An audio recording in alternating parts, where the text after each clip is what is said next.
Bonjour mesdames et messieurs, votre humble serviteur et représentant de la fondation Soros, Alexandre Goldfarb, ont eu une petite dispute. Eh bien, il me semble que notre discussion, à part un début un peu académique, s'est ensuite transformée en combat. Et des plumes volées, parfois même du duvet. Bonjour, encore une fois, un immense merci à vous d'avoir trouvé le temps et surtout l'envie et la possibilité de participer. Le participant a des questions. Allez-y, bien sûr, je vous en prie. Vous savez, je ne sais pas pour les autres, mais je ne suis pas venu ici pour discuter, mais pour essayer de comprendre et d'expliquer ma position. Mais pour comprendre et expliquer, il faut s'accorder sur la signification des mots que nous prononçons. J'ai entendu Alexandre dire souvent que Trump est, disons, une personne amorale. Il peut utiliser d'autres mots, comme immoralité, mais le sens de ses propos est exactement cela. Pour ma part, j'ignore totalement ce qu'Alexandre juge moral. Par exemple, de mon point de vue, toute personne qui te prend ce qui t'appartient, c'est-à-dire qui prend sans ta permission, agit de manière amorale. On peut te prendre tes biens, on peut te prendre tes brevets, tes idées, on peut te prendre ton temps, ta vie, alors que tu n'es pas d'accord pour donner tout cela. Aujourd'hui, j'aimerais que nous évitions de simplement lancer des concepts que, j'en suis sûr, nous comprenons, mais différemment. Ou alors de nous baser sur des chiffres, des faits, c'est-à-dire sur quelque chose que l'on peut mesurer. Et si nous devons introduire un concept, alors expliquons-le, au lieu de simplement lancer des mots, s'il vous plaît. Alexandre, des objections? Je n'ai pas d'objection parce que je ne comprends pas tout à fait l'essence de la question. Très bien, nous allons nous occuper de la question des définitions, de ce que chacun comprend sous tel ou tel terme. Commençons par cela. Donc, ma compréhension de la situation concerne moins les notions de morale que celles de l'histoire politique que nous vivons tous actuellement. Elle est bien sûr liée à certains concepts qui se sont formés au cours de ces millénaires, par exemple le concept de démocratie. Et j'aimerais commencer au moins par définir ce qu'est la démocratie et ce que sont les alternatives en matière d'organisation politique, ce qui a un rapport direct avec ce que l'on appelle aujourd'hui la démocratie. Ce mot vient du mot démos.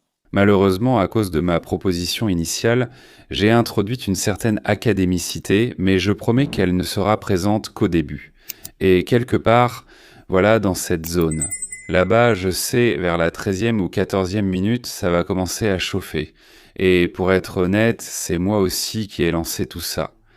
Dans la Grèce antique, cela ne signifiait pas, comme on le pense, le pouvoir du peuple, mais plutôt le pouvoir d'un peuple éclairé ou une certaine structure.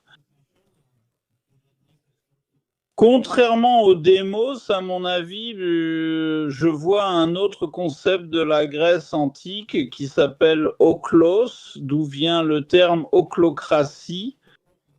Certains en ont peut-être entendu parler, les autres peuvent chercher sur Internet. Ochlos, c'est la foule et en conséquence, la démocratie, c'est le pouvoir du peuple.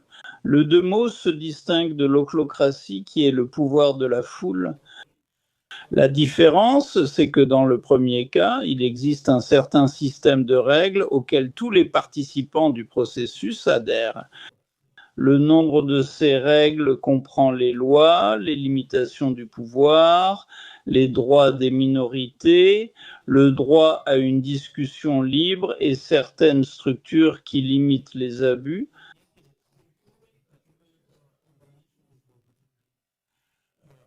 L'ochlocratie, c'est-à-dire le pouvoir de la foule ou le pouvoir du peuple, c'est en fait le pouvoir, c'est le chaos, c'est le pouvoir d'une volonté populaire chaotique, pour ainsi dire, qui n'est en aucune façon liée à des structures où il n'y a pas de règles, où tout se décide.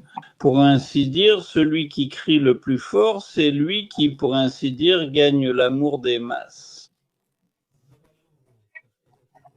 Et dans le cas de l'ochlocratie, finalement, dans l'histoire, le pouvoir finit généralement entre les mains des démagogues et des populistes qui, en fait, embrouillent la tête des masses pas très averties. Et au final, on obtient ce que nous avons vu plusieurs fois au cours de l'histoire. Le fascisme, le bolchevisme et d'autres sont des exemples classiques d'ochlocratie, comme par exemple un certain islamisme radical, où une idéologie particulière est placée au centre de tout.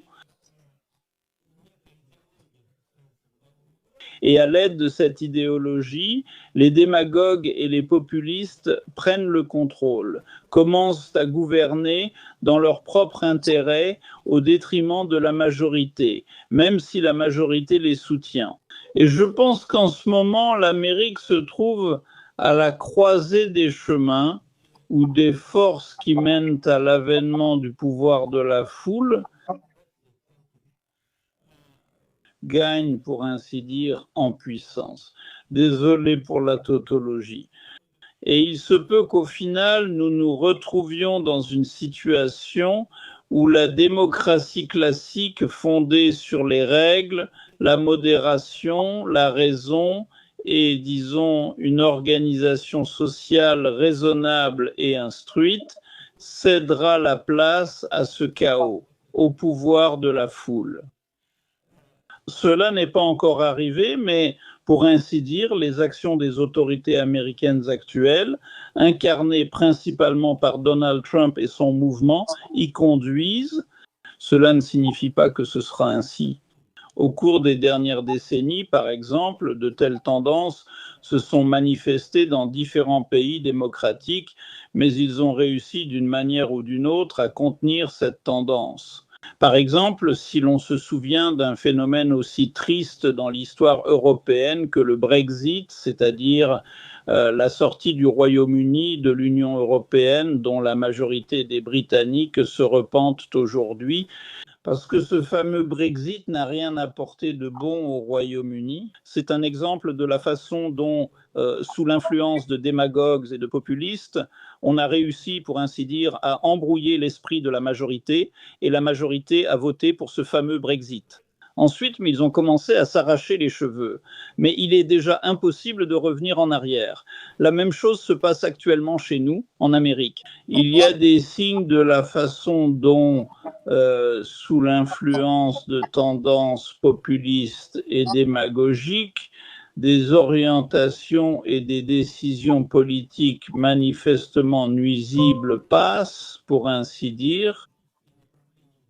Et pour moi, en tant que biologiste de formation, le plus frappant, c'est ce qui se passe actuellement dans le domaine de la santé, c'est-à-dire l'interdiction de la médecine fondée sur des preuves, l'annulation ou la limitation du système de vaccination, ce qui, sans aucun doute, encore une fois, je le dis en tant que professionnel, conduira à une détérioration de la santé publique et à une augmentation du nombre de décès.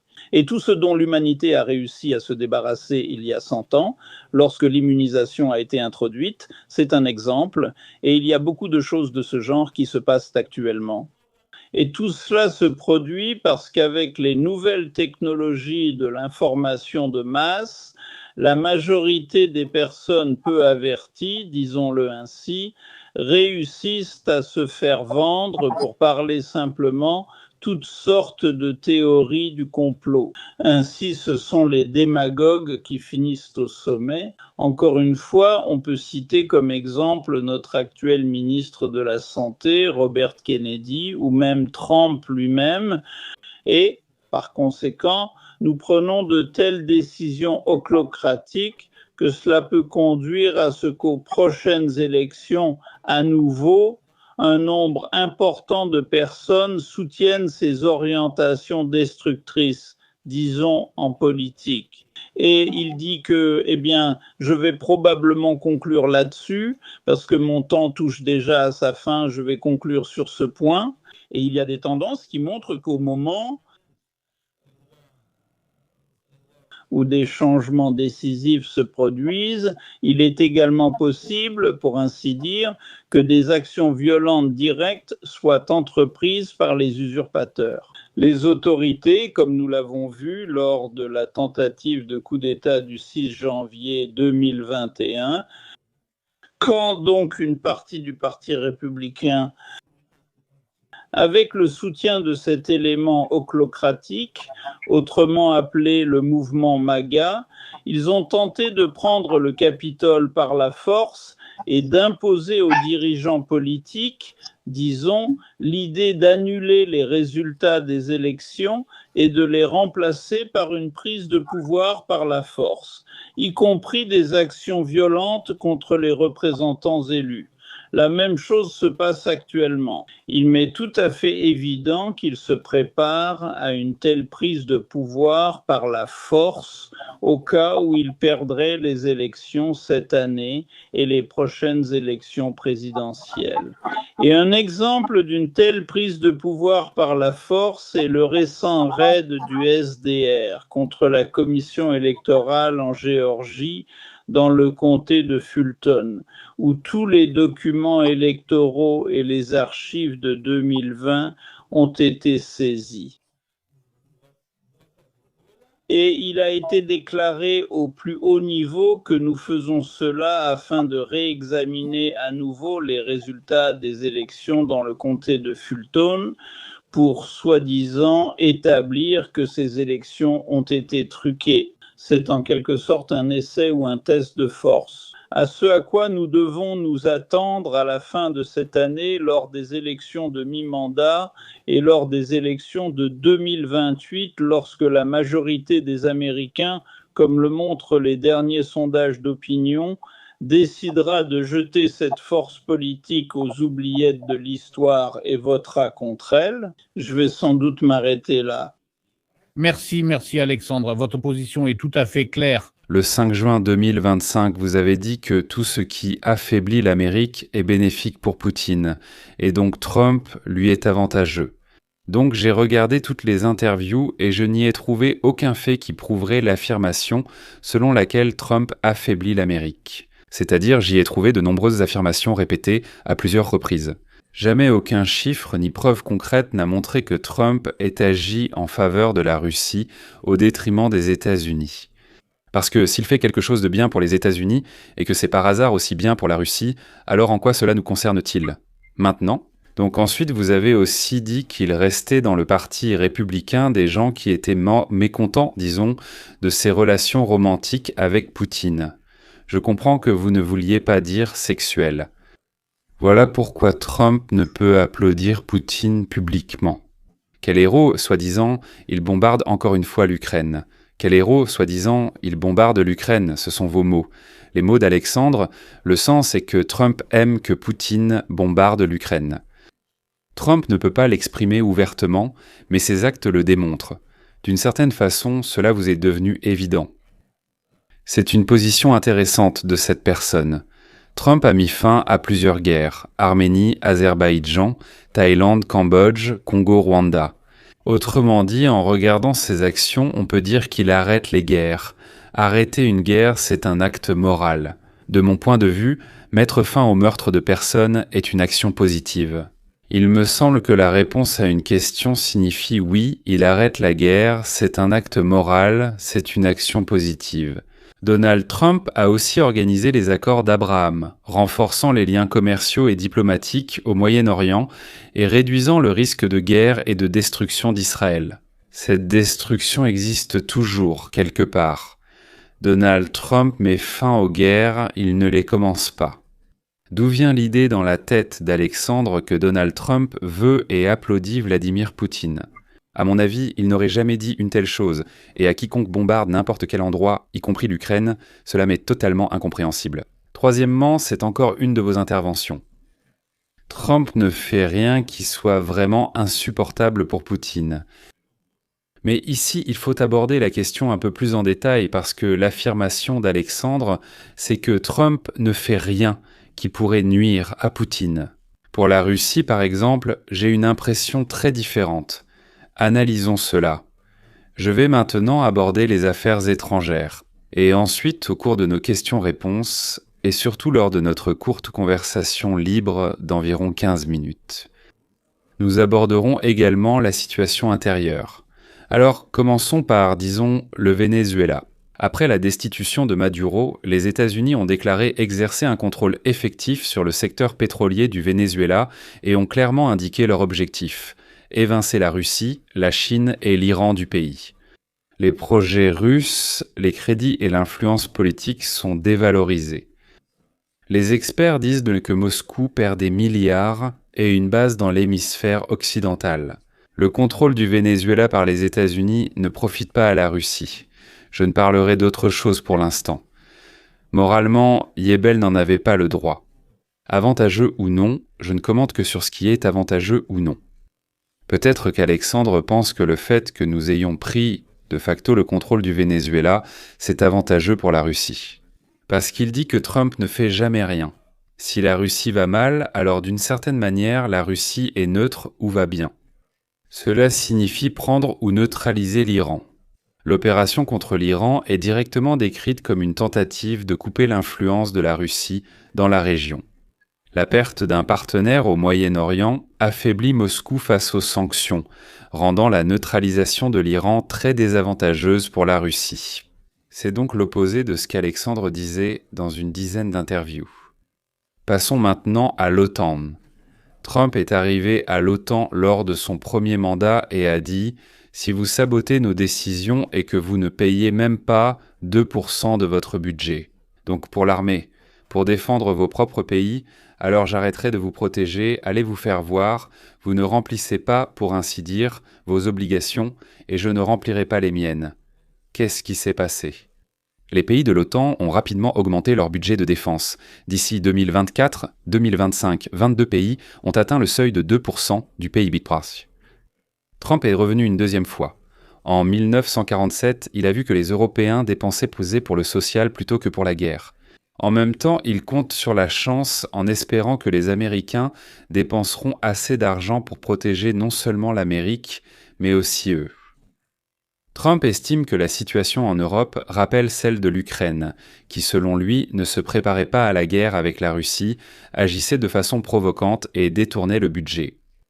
C'est pourquoi Trump a déclaré à l'Europe qu'elle devait consacrer 5% de son budget à la défense.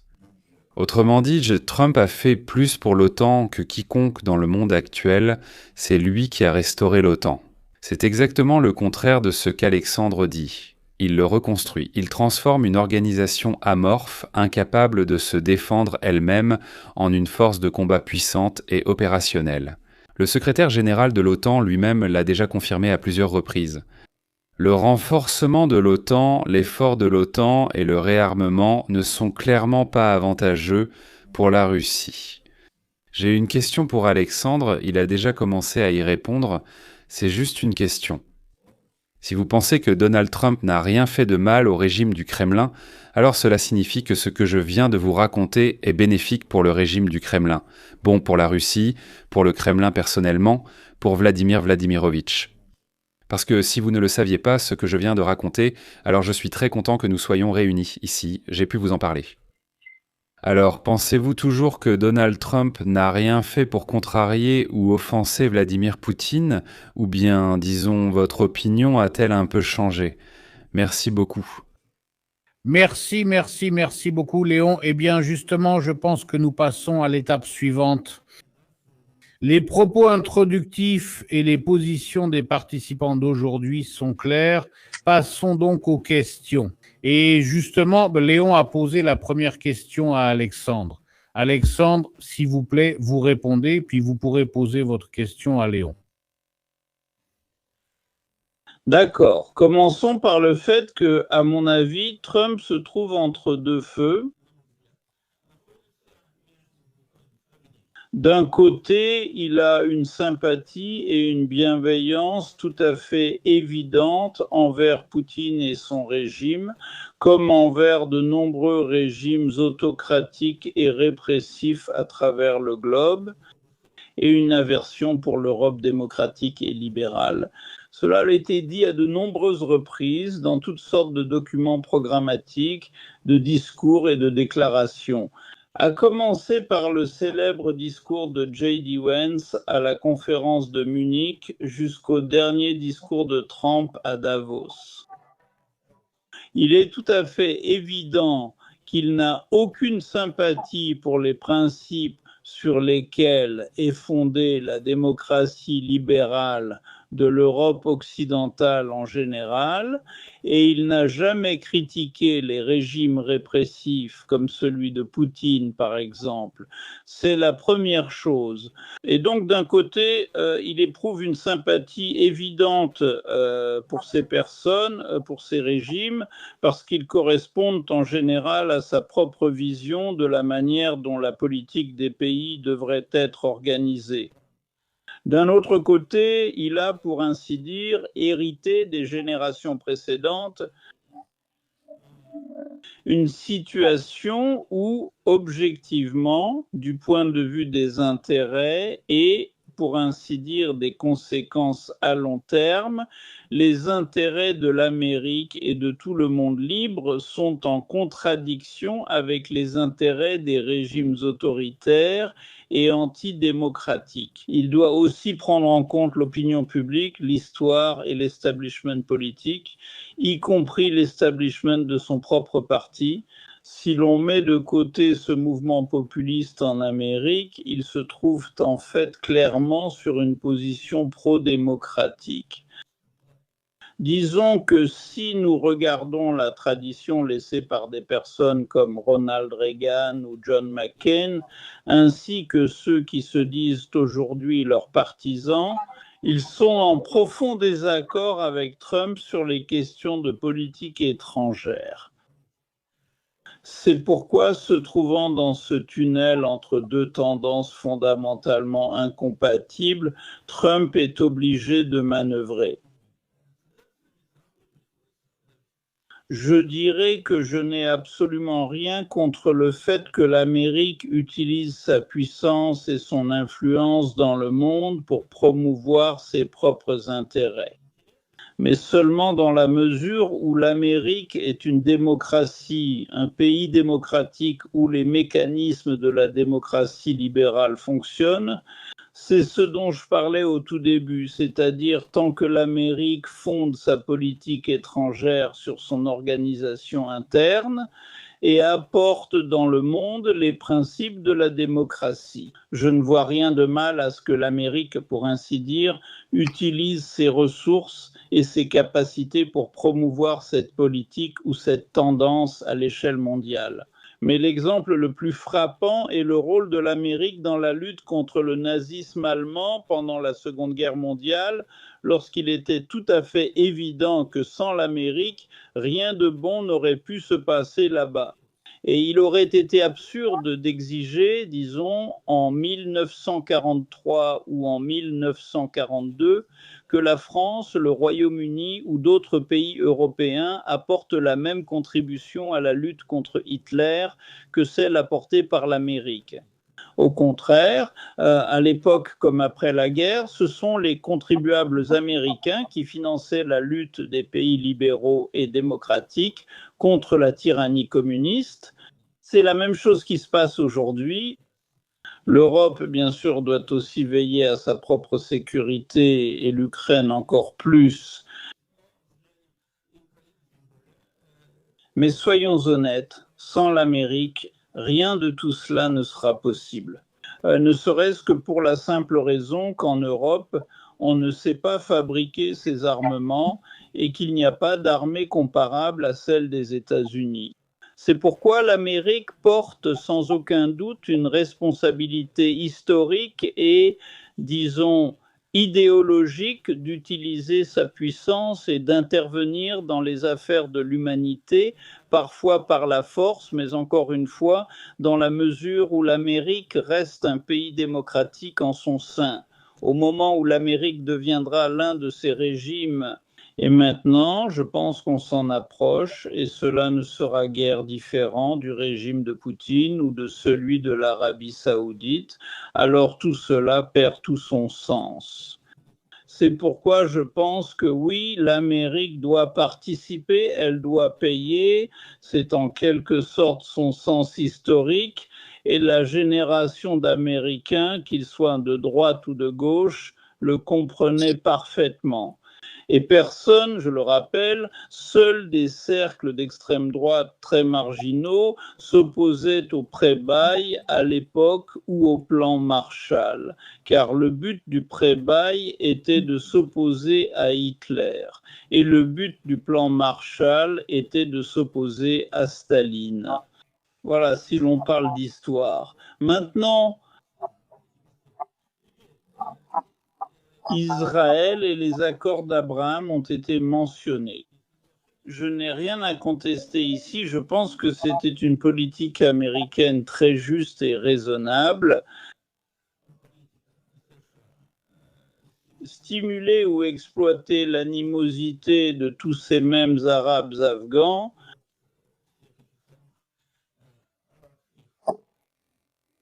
sunnites, des théocraties envers le régime iranien, afin, pour ainsi dire, de renforcer leur propre position. Mais je dirais en même temps que les principaux opposants à la position et à la politique de Trump dans le conflit arabo-palestino-israélien sont justement la droite israélienne, y compris Netanyahou lui-même et l'aile droite de son gouvernement. Ce sont précisément eux qui, en ce moment, s'opposent avec force à ce que fait l'administration américaine en imposant au gouvernement de droite israélien une voie politique qui mène à la création d'un État palestinien sous son égide. Cela fait déjà 10 minutes qu'on est là-dessus, alors que vous aviez dit que ça prendrait 2 ou 3 minutes. Oui, alors allons-y, faisons-le tous ensemble. Je veux dire, Oui, vous, Alexandre. Coupez-moi si je vais trop loin. D'accord, c'est entendu, Alexandre. Et vous aussi. J'ai apparemment le droit d'y répondre correctement. Pas maintenant. Alexandre a une question. Et je pensais que, à mon avis, Il est écrit là-bas de faire une courte réplique. Laissons Léon nous donner une réplique. vous savez, moi, je suis probablement quelqu'un de très carré. Si on m'a écrit quelque chose, je le prends au sérieux. Donc si c'est sérieux, alors voici la réplique. Il me semble qu'il y avait 1 minute pour répondre à la question, puis 2-3 minutes pour la réponse, 10 fois, et ensuite 1 minute pour y réagir. C'est ben ça? D'accord, oui, on prend. On casse tout ça au diable. À quoi bon tout ça? D'accord, ma réponse, on n'a pas répondu à ma question, 10 minutes d'explication sur quelque chose que je n'ai même pas demandé. J'ai demandé de quel côté le soleil se lève sur Terre, et on m'a répondu que l'obus à 90 degrés ou à 100. Donc je ne comprends rien, de quoi parlons-nous en fait? Donc je ne suis d'accord avec aucune des affirmations qui ont été faites, mais bon, c'est votre droit de les faire. Mais tout ce que vous dites est absolument sans preuve. Vous n'avez jamais rien dit qui puisse être confirmé par des faits. Vous confirmez cela uniquement par des raisonnements. Il y aura de gros problèmes à l'avenir, de très gros problèmes, mais pourquoi y aurait-il de gros problèmes à l'avenir? Oui, mais qui êtes-vous, Cassandre? Ou peut-être Nabuchodonosor, ou quelqu'un d'autre comme ça qui peut, je veux dire bien sûr Nostradamus? Oui, qui sommes-nous pour dire ce qui va se passer à l'avenir? Si vous m'expliquiez simplement quelle est la situation aujourd'hui, quelle était la différence hier entre A et B, là je comprendrai. Mais écoutez pendant 10 minutes à quel point la situation sera terrible si cela continue. Qu'est-ce qui ne vous plaît pas? Je n'aime ni la bureaucratie ni la démocratie. Ce qui arrive en Europe, c'est un cauchemar, c'est juste la démocratie. Vance a bien fait, il leur a tout expliqué très clairement, les gars. On ne peut pas emprisonner des gens qui devraient avoir la liberté d'expression simplement parce que vous n'aimez pas ce qu'ils disent, mais vous les emprisonnez. Et maintenant, Alexandre prend ça et le défend, sans même dire ce qu'il n'a pas aimé. Ce que Vance a dit, c'est juste que Vance a prononcé un discours horrible, et puis Trump a aussi prononcé un discours horrible il y a quelque temps. Eh bien, alors je peux dire qu'Alexandre vient juste de prononcer un discours horrible. Voilà, j'ai répondu. Merci. Alexandre, votre question. Ma question concerne, par exemple, où sont les armes avec lesquelles l'Ukraine doit se défendre contre l'agression russe? Où sont les missiles Tomahawk? Où sont ces milliards de dollars que l'Amérique a promis mais ne donne pas? Et quel serait l'intérêt pour l'Amérique dans la défaite de l'Ukraine dans cette guerre? Léon, vous pouvez prendre plus de temps si cela ne vous suffit pas. Non. Non, non, cela me suffira amplement. Merci beaucoup. Alors, regardez Alexandre, la question est, où est l'arme? Elle est là où l'Ukraine ne l'a pas fabriquée depuis 1990, mais a volé tout ce qu'il était possible de voler. Et la deuxième armée la plus puissante du territoire de l'ex-Union soviétique s'est transformée, disons-le ainsi, en Moldavie. Oui, donc deux républiques de Kranzrepublik de l'ex-Union soviétique ont eu une croissance industrielle négative, ce sont la Moldavie et l'Ukraine, toutes les autres ont eu une croissance positive. La Russie a connu une croissance de 30 à 40%, la Lettonie et la Lituanie ont leurs propres histoires. L'Ukraine est l'une des deux républiques qui ont tout pillé à un tel point qu'elle n'était absolument pas préparée à quoi que ce soit. Et quand 4 mois avant l'invasion, il y avait déjà la Géorgie, il y avait déjà la Crimée, 4 mois avant l'invasion de 2022, les Américains ont commencé à parler. Ceux qui voulaient, Biden voulait, selon moi en tout cas, c'est ce qu'il a dit, peut-être qu'il s'est trompé, mais en tout cas il a dit que si vous, les gars, prenez rapidement la Russie, alors nous n'interviendrons pas. Oui, c'est ce qu'il a dit. C'est vrai, ce n'est pas quelque chose que j'invente, c'est un fait. Je ne l'ai pas sous la main en ce moment, mais vous pouvez vérifier, n'importe où, c'est disponible. C'est ce qu'a dit Biden. Cela s'est produit 1 mois avant l'invasion, donc 4 mois avant que la Russie n'envahisse l'Ukraine. Ils n'ont même pas commencé à agir, comme demander aux Américains d'envoyer 20 000 soldats à la frontière pour un exercice commun. Non, ils ont même nettoyé tous les champs de mines qui allèrent de la Biélorussie jusqu'à Kiev. Pourquoi? Je l'ignore, que le diable le sache. Ils ont créé la première arme, mais pas là-bas. C'est la première réponse. Deuxième question. À qui devons-nous quelque chose? À qui devons-nous quoi que ce soit? Je vis depuis 51 ans de ma vie sur un territoire qu'on appelle en dehors des frontières de l'Union soviétique. Je réfléchissais justement, pendant que vous disiez cela, est-ce que je dois quelque chose à quelqu'un? Pourquoi devrais-je? En Ukraine? Au Congo, 6 millions de personnes ont été tuées en 1 mois de guerre. Pourquoi n'ai-je rien à faire là-bas? On tue dans de nombreux endroits différents. Donc oui, un de mes grands-pères est né sur le territoire de Kharkiv, il est venu à Saint-Pétersbourg, mais parce que mon grand-père est né là-bas, émotionnellement, je dois quelque chose à l'Ukraine. Pourquoi un fermier dans l'Iowa ne devrait-il pas acheter, je ne sais pas, un téléphone pour son fils ou un vélo pour sa fille, mais devrait envoyer cet argent en achetant des armes? Pourquoi l'Ukraine? Oui, c'est n'importe quoi, personne n'a promis. Ils agitent dans tout le temps le mémorandum de Budapest, aucun Ukrainien ne l'a lu, ce n'est pas nous qui les avons trompés, c'est plein de gens qui les ont trompés. Tout ce qui est écrit dans ce fichu document, pardonnez-moi mon français, qui n'est pas encore parfait, il y aura aussi la langue française. Donc il est écrit là-bas que si quelqu'un vous attaque, nous nous engageons à aller au Conseil de l'ONU et à en parler. Il n'y a rien d'autre écrit là-bas, j'ai lu de gauche à droite, de droite à gauche, en hébreu, en anglais, comme vous voulez, c'est tout ce qui est écrit et rien d'autre. Personne n'a promis, que nous leur avons promis de les approvisionner en armes ou d'envoyer des gens là-bas pour monter la garde. Pourquoi ce conflit qui se trouve à l'intérieur de l'Europe entre ces soi-disant peuples frères qui n'arrivent pas à se partager quelque chose là-bas? Regardez les noms de famille de ces oligarques en Russie, les noms de famille de ces oligarques en Ukraine. La moitié des oligarques russes ont des noms ukrainiens, la moitié des oligarques ont des noms juifs. Aussi, naturellement, la moitié des oligarques en Ukraine sont russes, oui, c'est ça. Porochenko, président, commerçait avec la Russie malgré la guerre. Aujourd'hui, on me dit des choses, mais je sais lire les chiffres. Pendant la prise de la Crimée, au début de la guerre, les échanges commerciaux entre la Russie et l'Ukraine n'ont pas cessé, mais ont augmenté de 30% encore une fois. Depuis la prise de la Crimée jusqu'au début des actions actives de la guerre, les échanges commerciaux entre la Russie et l'Ukraine ont augmenté de 30%. Il dit quelque chose de compliqué. Dois-je payer maintenant? Parce qu'ils sont des salauds tordus, qu'ils volent tout ce qu'ils peuvent voler, qu'ils trompent leur propre peuple. Ils ont forcé 6 millions de personnes à fuir, ils ont tué 1 million de personnes alors qu'ils étaient déjà sur le point de signer. J'en ai parlé à Rakam, je suis allé 2 fois à Istanbul, on s'est tout de suite mis d'accord, 23 jours après le début de la guerre. En 2022, Rakam est aussi allé à Istanbul et a trouvé un accord avec les Russes. La Russie a alors reçu une claque sans s'y attendre parce que Trump avait livré des armes Javelin et d'autres, Trump a laissé des armes, Obama a envoyé des couvertures et Biden volé, et Biden. Son attitude principale envers l'Ukraine était la suivante.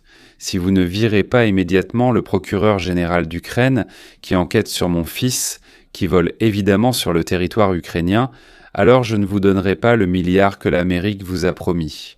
Si vous faites du bien à mon fils, alors l'Amérique, pas moi, Biden, vous donnera le milliard. Si vous ne faites pas ce qu'il faut, je ne donnerai pas ce milliard. C'est pourquoi nous n'avons rien promis. Nous avons dépensé énormément d'argent pour chasser la démocratie d'Ukraine. Nous avons dépensé environ 5 milliards de dollars sur 2 mandats de Nuland au Congrès et au Sénat, et ce ne sont que les fonds reconnus. Pour que les Ukrainiens descendent sur le Maïdan, pour chasser l'homme qui le voulait. Avec chaque président, nous cherchions à déstabiliser l'Amérique, promettant des armes et organisant des actions. Mais nous n'avons pas déclenché la guerre. Poutine reste un salaud, un maniaque sanguinaire, etc. Pas parce qu'il a commencé la guerre, mais à cause des méthodes qu'il utilise pour la mener. Mais ce n'est pas notre affaire. Encore une fois, pourquoi quelqu'un en Arizona devrait-il donner son argent pour que quelqu'un d'autre se sente bien sur le territoire du Congrès? Pourquoi les Ukrainiens ont-ils donné de l'argent au Guatemala où il n'y a eu aucun mort? Et pourquoi les Américains devraient-ils financer l'Ukraine? Merci, au revoir. Merci beaucoup, Léon. Alexandre a le droit de répondre, alors restons dans les temps. Passons à la réplique. 3 minutes pour la réplique, s'il vous plaît, Alexandre. Je vais essayer d'être bref. Je n'ai pratiquement aucun commentaire à faire sur ce discours que nous venons d'entendre. Il parle de lui-même. Je rappelle simplement qu'elle est étonnante. Pourquoi cette conception ?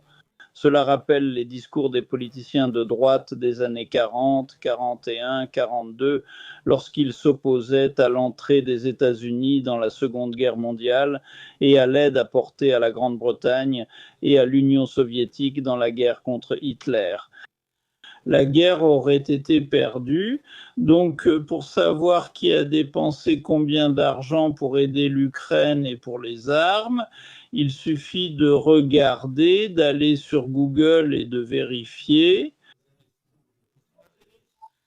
La différence entre l'administration de Trump et celle, disons, de Biden est de plusieurs dizaines de fois. Voici les armes avec lesquelles l'Ukraine se bat. Elles viennent de l'administration Trump. Eh bien, en ce qui concerne la corruption, il y en a beaucoup en ce moment, nous vivons partout. Nous vivons un scandale de corruption fantastique lié au dossier d'Epstein, dans lequel tout le monde est impliqué. Mais encore une fois, si l'on compare la corruption de l'époque de Zelensky, jamais accusé de corruption. En ce qui concerne Poroshenko, oui, là, il y avait de la corruption, mais elle n'a rien à voir en termes d'ampleur avec la corruption. Trump, qui s'est personnellement enrichi de plus d'1 milliard de dollars en utilisant sa position de président, en commençant par le fait qu'il signe des contrats lucratifs avec l'État et en finissant par enrichir ses amis en manipulant le marché boursier. Donc, je n'ai vraiment rien à dire là-dessus. Alors, laissez-moi poser une question. C'est à mon tour. Oui, nous avons 3 questions chacun, une à la fois. Vous en avez déjà posé une. Alors, permettez-moi tout de suite, pour ainsi dire, de poser une question à chaud concernant la corruption de l'administration de Trump et de sa famille, leur enrichissement personnel grâce au fait qu'ils détiennent des ressources administratives et économiques. Merci. Ah, excusez-moi. Quelle est la question exactement? La question est de savoir si vous voyez des éléments de corruption dans ce qui se passe, par exemple, avec cette entreprise familiale du Bitcoin, et si, selon vous, c'est correct ou non, et si cela correspond à votre définition de la corruption. Mais je ne comprends vraiment pas la question, parce qu'il se peut que quelque chose m'échappe. Eh bien, par exemple, vous avez affirmé que l'ampleur de la corruption de Trump est nettement supérieure à celle de Poroshenko.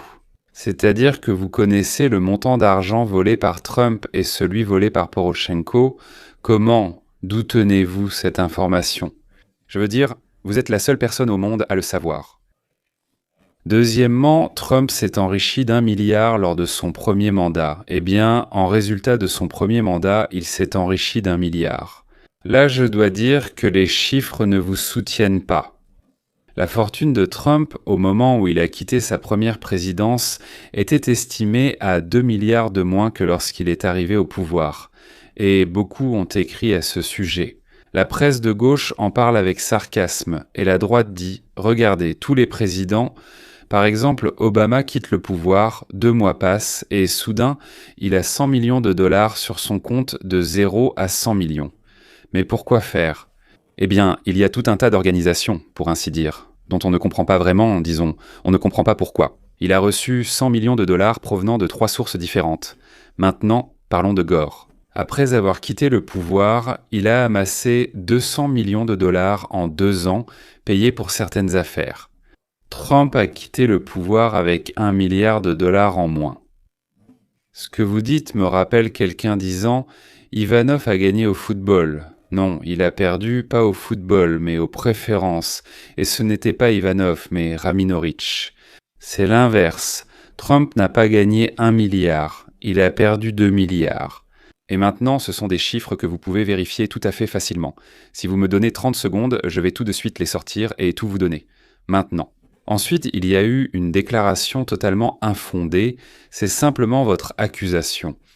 Pour cela, on va en justice. En réalité, l'enrichissement des amis de Trump grâce à la manipulation du marché. Waouh, incroyable. Et moi je pourrais dire là-bas, et vous, vous avez tué vos amis, votre neveu, quel neveu? Je n'avais pas de neveu, seulement une nièce, elle s'appelle Irit, alors débrouillez-vous. Eh bien, c'est exactement le même principe. Salir quelqu'un, puis voir de quoi il pourra se laver. C'était vraiment surprenant d'entendre ça dans notre discussion. Maintenant, vous avez dit que Biden a donné des dizaines. J'ai noté ce que vous avez dit. Biden a donné des dizaines, pas d'X mais des dizaines. Au moins 20 fois des dizaines.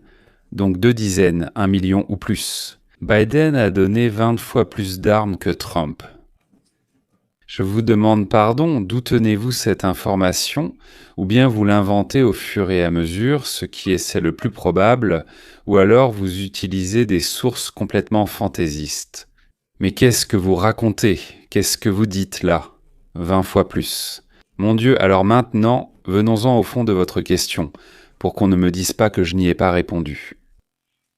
Vous n'avez présenté aucune preuve chiffrée de corruption, seulement votre opinion sur Trump.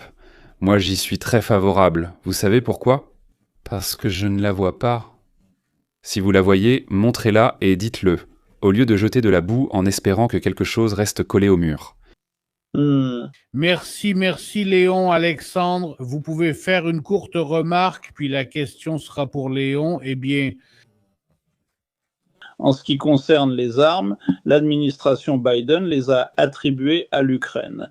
Je ne me souviens plus exactement des chiffres, mais il s'agit d'environ 80 milliards de dollars d'aide militaire et économique pendant son mandat. Au moment où l'on a mentionné ici les javelins, ils ne représentaient que 12 millions de dollars. C'est donc bien moins important. Actuellement, tout ce que reçoit l'Ukraine est payé par l'Europe. Ça, c'est la première chose. Deuxièmement, si vous parlez d'exemples concrets de corruption, les chiffres concernent le nouveau mandat de Trump, donc pour cette année. Allez-y, chacun peut aller sur Google et taper quelle a été la croissance de la fortune de la famille Trump en un an. Au cours de la dernière année, année et demie, vous verrez des chiffres de l'ordre de centaines de millions de dollars, principalement liés au commerce du Bitcoin. Et comme exemple concret d'un événement de corruption, on peut se rappeler de l'avion. Son coût, il me semble, était soit de 100, soit de 200 millions, voire plus. Je ne me souviens plus du chiffre exact, mais on parle de centaines de millions. Le Qatar a proposé ce partenariat à Trump, sans doute pas de façon désintéressée. Et le Qatar l'a offert à Trump, il l'a offert aux États-Unis d'Amérique, et cela se trouve maintenant aux États-Unis dans la flotte aérienne. Concernant l'augmentation de la fortune, avez-vous oublié ce que Trump a créé ? Entre 1945 et 1947, il a créé une organisation qui s'appelle True Social, qui n'existait pas, il l'a créée de ses propres mains, elle. Aujourd'hui, sa fortune y est estimée à 5 milliards de dollars, donc naturellement, il est devenu plus riche parce qu'il a créé une organisation. C'est comme ça que ça fonctionne sur notre marché libre. Dans le capitalisme, on crée de la valeur, tu inventes quelque chose, les gens aiment ça, ils l'achètent, ils te paient, tu deviens plus riche. Quel est le rapport ? Si vous associez le capitalisme à la corruption, vous avez raison. C'est pourquoi j'ai demandé au début d'expliquer les choses pour que vous vous compreniez mutuellement. J'ai compris, vous voyez le libre marché comme de la corruption, alors que pour moi c'est la seule façon de faire progresser l'humanité. Laissez-moi poser ma question. S'il vous plaît, votre question. Léon Trump fait baisser le prix du pétrole, importe du gaz liquéfié en Europe, a évincé la Russie du Venezuela et essaie de faire la même chose en Iran. Il a déplacé l'ambassade américaine à Jérusalem et reconnu le Golan. Ayant servi dans l'armée israélienne, ces décisions me touchent personnellement, j'ai combattu sur le Golan. Je sais pourquoi c'est important pour nous. Il a donc déployé la flotte pour protéger Israël des missiles iraniens. Trump a arrêté des guerres, imposé des taxes aux fabricants, mis fin à la migration illégale, réduit l'inflation et l'afflux de drogue aux États-Unis. Ces hommes ont retrouvé 120 000 des 300 000 enfants amenés sans parents qui avaient été réduits en esclavage. Certains sont partis comme domestiques ou en usine, d'autres dans des maisons closes. Nous le savons tous. Trump a déjà retrouvé 120 000 d'entre eux, prouvant qu'il lutte et réduit la criminalité dans les villes. Là où il agit, c'est sa place. Alors, ma question pour vous est, qu'est-ce qui ne vous plaît pas dans tout cela ? Pourquoi pensez-vous qu'il est mauvais pour l'Amérique ? Monsieur le Président, voici un affrontement. Je pose une question. Galparp l'évite soigneusement, très soigneusement. J'insiste bien sûr, des gens intelligents ne le feraient pas, mais j'insiste, on m'accuse de tromperie, alors que, ce n'est pas vraiment le cas, et Ostap s'est un peu emporté, comme on dit. Beaucoup de choses que vous avez citées ne reflètent pas la réalité selon moi. En somme, je suis un vil menteur, sauf quand on m'accuse de mentir, ce qui n'est pas vrai. Pouvez-vous me préciser quoi exactement ? Allons-y point par point. Alors, tout de suite... D'accord, énumérez vos points et j'y répondrai. Et la deuxième chose que je voulais dire, c'est que tout cela a un rapport indirect avec ce par quoi j'ai commencé, à savoir que Donald Trump mène l'affaire vers une usurpation du pouvoir, l'instauration d'un régime de pouvoir personnel. Vous êtes Cassandre, oui. Oui, je suis Cassandre dans ce sens-là. Et Nostradamus. Le premier point que j'ai mentionné, c'est que Trump importe du gaz naturel liquéfié en Europe. Est-ce vrai ou pas ? Ce ne sont pas Trump, mais les compagnies pétrolières américaines qui importent en Europe. Pourquoi ? Pourquoi cela n'a-t-il pas été fait sous Biden et Obama reste flou. Oui, bien sûr, Trump ne transporte rien lui-même. Il ne fait pas de jogging le matin en livrant des bonbonnes de gaz liquéfié en Europe. Vous avez raison, pourquoi, pardonnez-moi, dialoguer à ce niveau ? Donc nous avons clarifié que je n'ai pas menti en disant que Trump livre du gaz liquéfié en Europe. Trump a évincé la Russie du Venezuela. Le Venezuela, c'est un mensonge. Reste à voir comment cela va finir. Pour l'instant, il a évincé la Russie du Venezuela. C'est un mensonge. Ce n'est pas un mensonge, ce n'est pas un mensonge. Tout le monde est passé à autre chose. Trump tente la même chose en Iran. Je vais expliquer point par point si c'est un mensonge ou non. Non. Ce qu'il essaye de faire. Nous verrons si cette tentative est une tromperie. Je ne vois pas que c'est une tromperie ou non. Vous m'avez accusé de mentir. Je ne suis pas laid, je ne suis pas elle-et quand on m'accuse de mentir. Il faut répondre de ces paroles, Alexandre. C'est ouvert à l'interprétation. Il essaie de faire la même chose en Iran, comme c'est ouvert à l'interprétation. Je ne vois pas qu'il ait expulsé la Russie du Venezuela. Le même régime que sous Maduro dirige toujours le pays. Deuxièmement, la question de ce qui va se passer avec l'Iran n'est pas claire, puisque comme nous le voyons, J'ai dit que Trump essaye. Trump essaie de faire la même chose. Léon, faisons comme ça. Nous allons quand même donner la possibilité à Alexandre de répondre, mais vous aurez une réplique que vous pourrez compléter. C'est Alexandre qui m'a proposé de poser question après question, pour qu'il réponde à chacune. Et je demande concrètement, ai-je menti à ce sujet?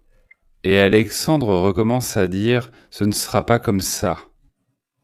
À ma connaissance, Alexandre ne vous a pas accusé de mensonge. D'accord, revenons en arrière. Il a affirmé que la plupart de ce que j'ai dit est faux. que beaucoup de choses de cela Que vous avez dites, ne sont pas appropriées. Alors, concernant l'Iran, je ne suis pas sûr que la politique de Trump envers l'Iran conduira à un affaiblissement. vous essayez d'être Nostradamus. Vous non plus. Je dis qu'il essaye de faire la même chose en Iran, je ne sais pas comment être plus précis. Il essaye de faire la même chose en Iran. Quoi? Il semble que j'ai menti. En parallèle, il renforce Poutine en Europe. Dans ce domaine, Trump essaye de faire la même chose en Iran. Où ai-je menti? Je n'ai pas dit que vous mentiez, vous l'avez dit. Que j'ai trompé. Vous avez dit que j'ai dit quelque chose de faux. Vous présentez votre interprétation des événements comme la réalité. Nous devons, c'est-à-dire... En d'autres termes, je n'ai pas menti. En résumé, Donald Trump a transféré l'ambassade des États-Unis à Jérusalem où j'ai menti. Merci, Cela n'a rien à voir avec moi. a dit Donald Trump. Il a déplacé l'ambassade américaine à Jérusalem où j'ai menti. J'ai eu pitié du vieux monsieur avec qui nous étions, car nous avons le même âge, lui, moi et Vova Poutine, avec au maximum 2 ans de différence. Donald Trump a transféré l'ambassade des États-Unis à Jérusalem, et alors... Ai-je menti ou non? Nous clarifions seulement cela. J'ai dit cela et vous avez répondu que j'avais dit quelque chose de faux. Et je n'ai jamais dit ça. Vous avez dit que j'avais dit quelque chose de faux.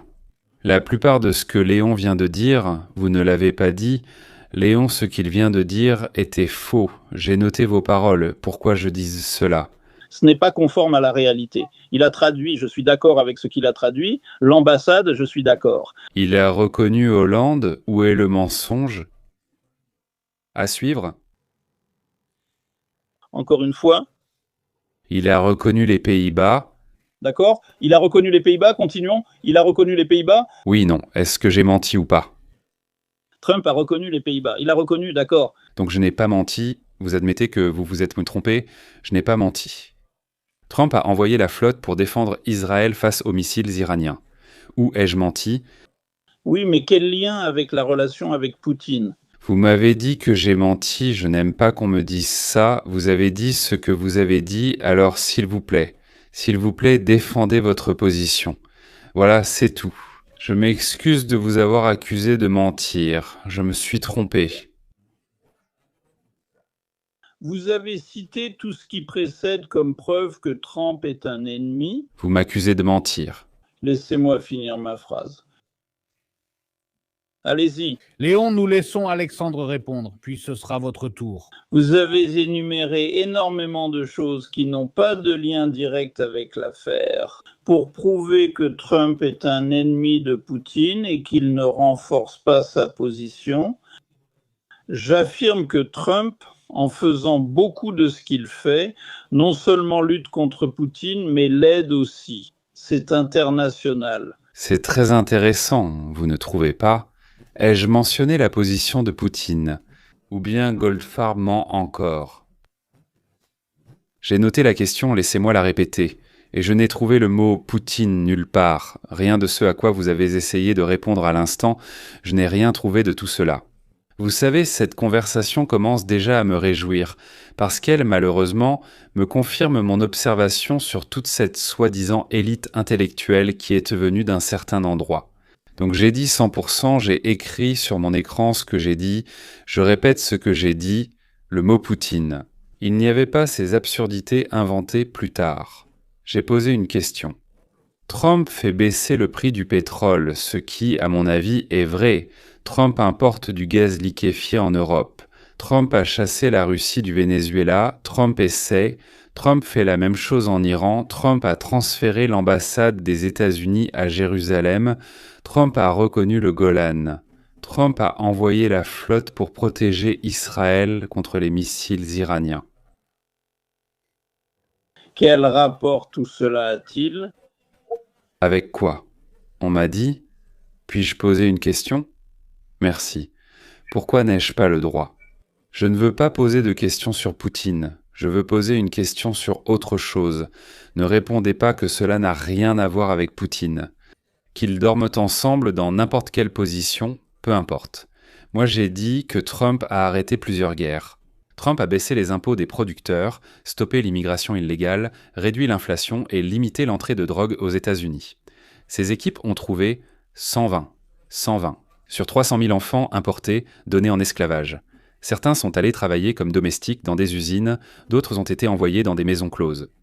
J'ai dit qu'il lutte contre la criminalité et qu'il a réduit la criminalité dans les villes où les autorités locales l'ont laissé entrer. Alors ma question était la suivante. Qu'est-ce qui ne vous plaît pas là-dedans, dans tout ce que je viens de dire? Qu'est-ce qui vous dérange? Et deuxièmement, pourquoi pensez-vous qu'il est mauvais pour l'Amérique? Le président? Je n'ai rien demandé d'autre, ni sur Poutine, ni sur qui que ce soit. Kirtinira, je n'ai rien dit. Je le jure, tout ce que j'ai dit, c'est ce que je viens de vous relire. Je l'ai sous les yeux. Voilà, si vous pouvez, alors allez-y. Si vous ne pouvez pas, dites simplement. Je ne peux pas, et on passe à la suite. Pourquoi pensez-vous que Trump est mauvais pour l'Amérique, Monsieur le Président? Merci, c'est tout.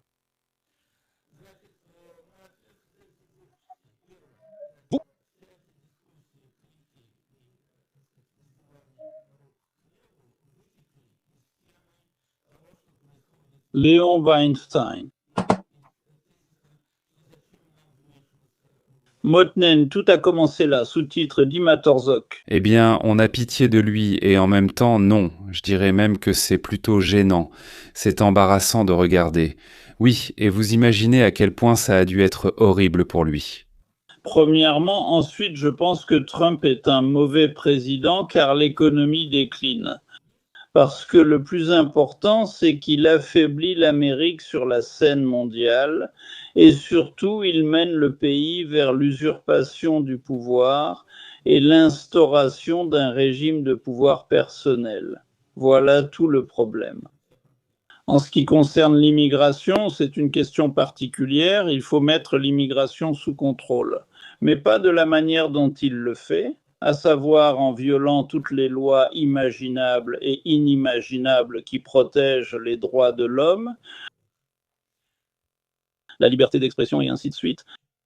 Vous ne voulez pas répondre à la question, donc cela n'a aucun rapport l'un avec l'autre. J'ai posé la question séparément.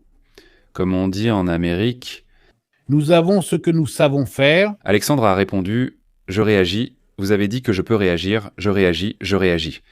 Alexandre n'a pas répondu à ma question.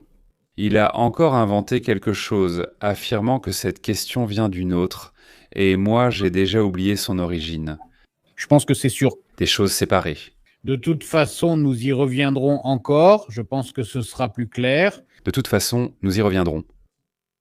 Et pourquoi? Eh bien, parce que c'est justement de cela que nous parlons en ce moment, c'est-à-dire du rôle de Donald Trump dans la vie des États-Unis. Le sujet de notre discussion d'aujourd'hui est de savoir s'il est le mal ou non. Tout tournera autour de cela.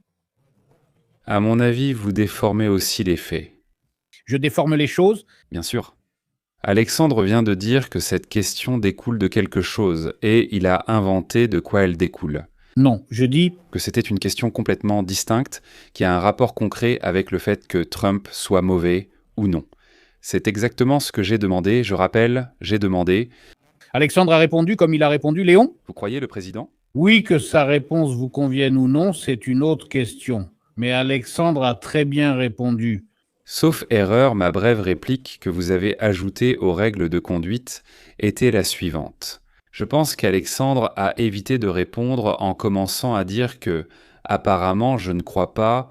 Et Je gesticule avec les mains, il ne l'a pas dit, mais je le fais. Et quand je dois dire que je ne sais pas, je donne une pastèque à un passant et je dis « Comment pourrais-je savoir ?» Et je gesticule avec les mains.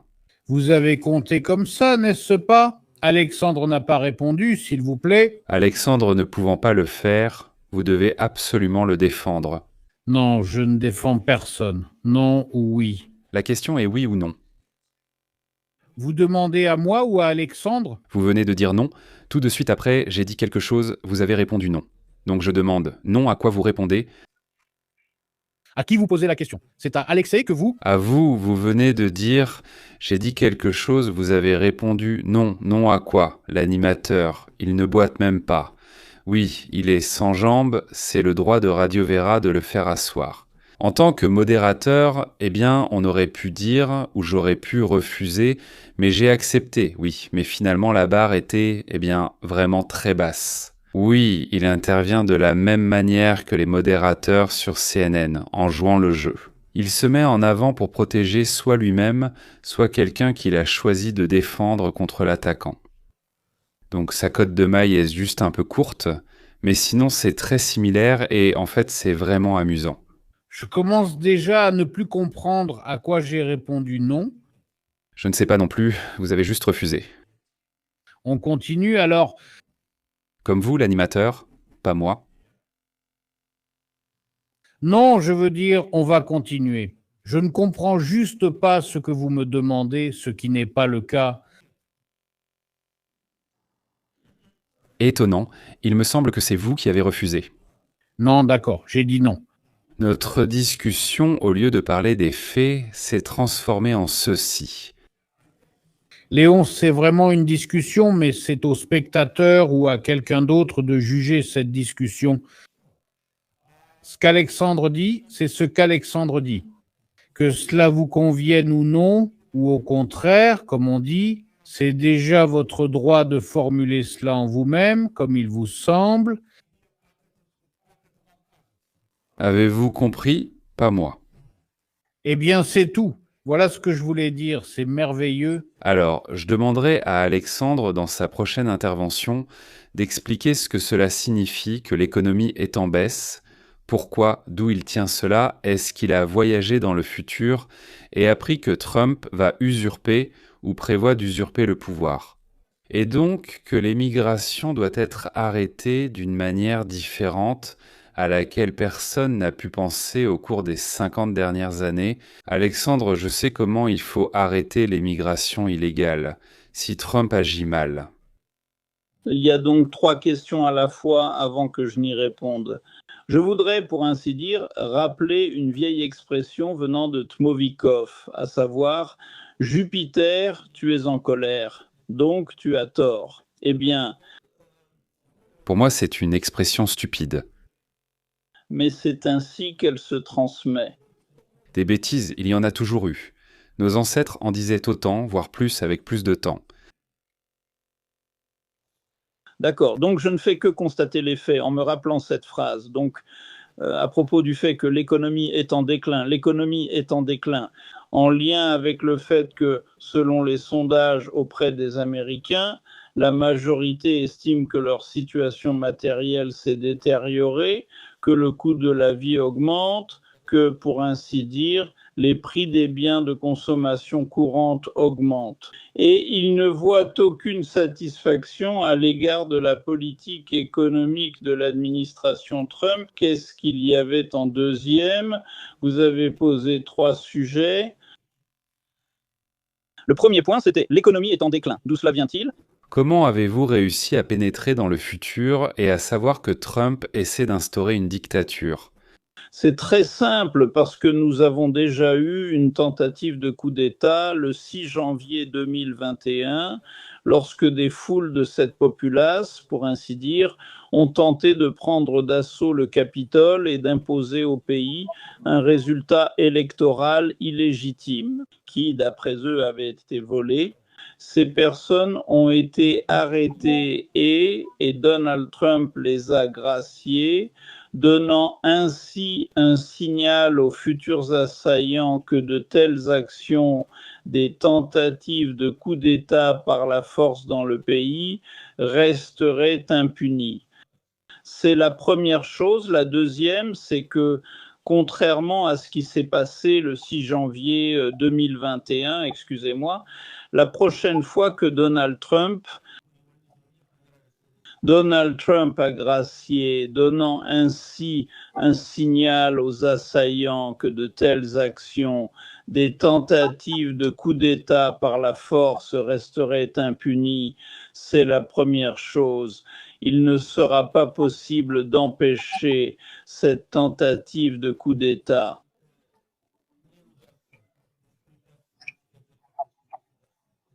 Donald Trump que de telles actions de coup d'État dans le pays resteront impunies.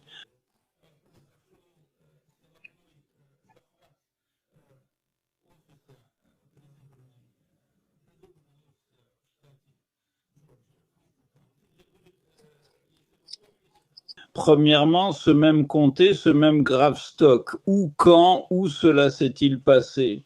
Donald Trump a appelé le secrétaire d'État de Géorgie et a fait pression sur lui pour qu'il lui trouve 12 000 voix afin d'inverser le résultat du dépouillement en Géorgie.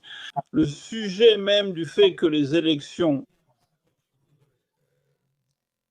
c'est-à-dire que les élections de 2020 ont été volées, a été démenti à de très nombreuses reprises, y compris non seulement par des dizaines de tribunaux qui ont rejeté cette affirmation, mais aussi par les déclarations de l'équipe de Trump elle-même. À commencer par le vice-président Pence et par exemple le ministre de la Justice et procureur général William Barr, qui ont affirmé que toutes ces déclarations étaient inventées, jusqu'aux fonctionnaires locaux qui étaient responsables des élections.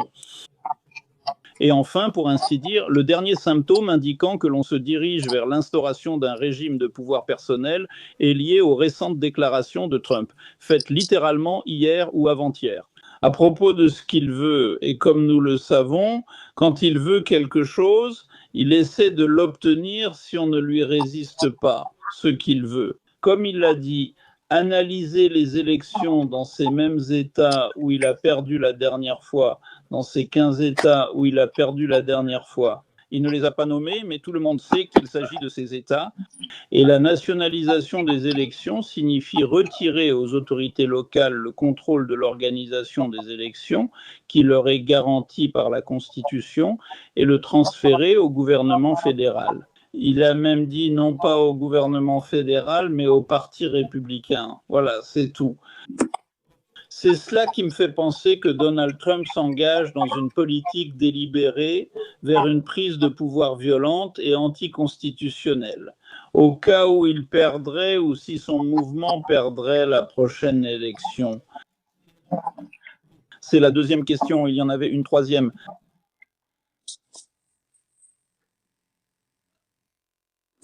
La première, c'est l'économie. La deuxième, pourquoi je pense qu'il s'agit d'une prise de pouvoir. Et la troisième... Oui, honnêtement, je ne m'en souviens déjà plus. Alors, je propose qu'on passe à la dernière question qui nous reste. Alexandre, c'est à vous de questionner Léon, puis Léon répond et lui pose une question à son tour. Eh bien, ma question à Léon concerne justement, disons tout d'abord, ce dont je viens de parler. J'aimerais beaucoup entendre la réaction de Léon à tous les symptômes mentionnés ci-dessus indiquant que Trump et son groupe mènent l'affaire vers une usurpation du pouvoir. Et à cela, j'ajouterais aussi une question concernant... On me prend parfois pour un partisan du Parti démocrate, mais ce n'est pas le cas.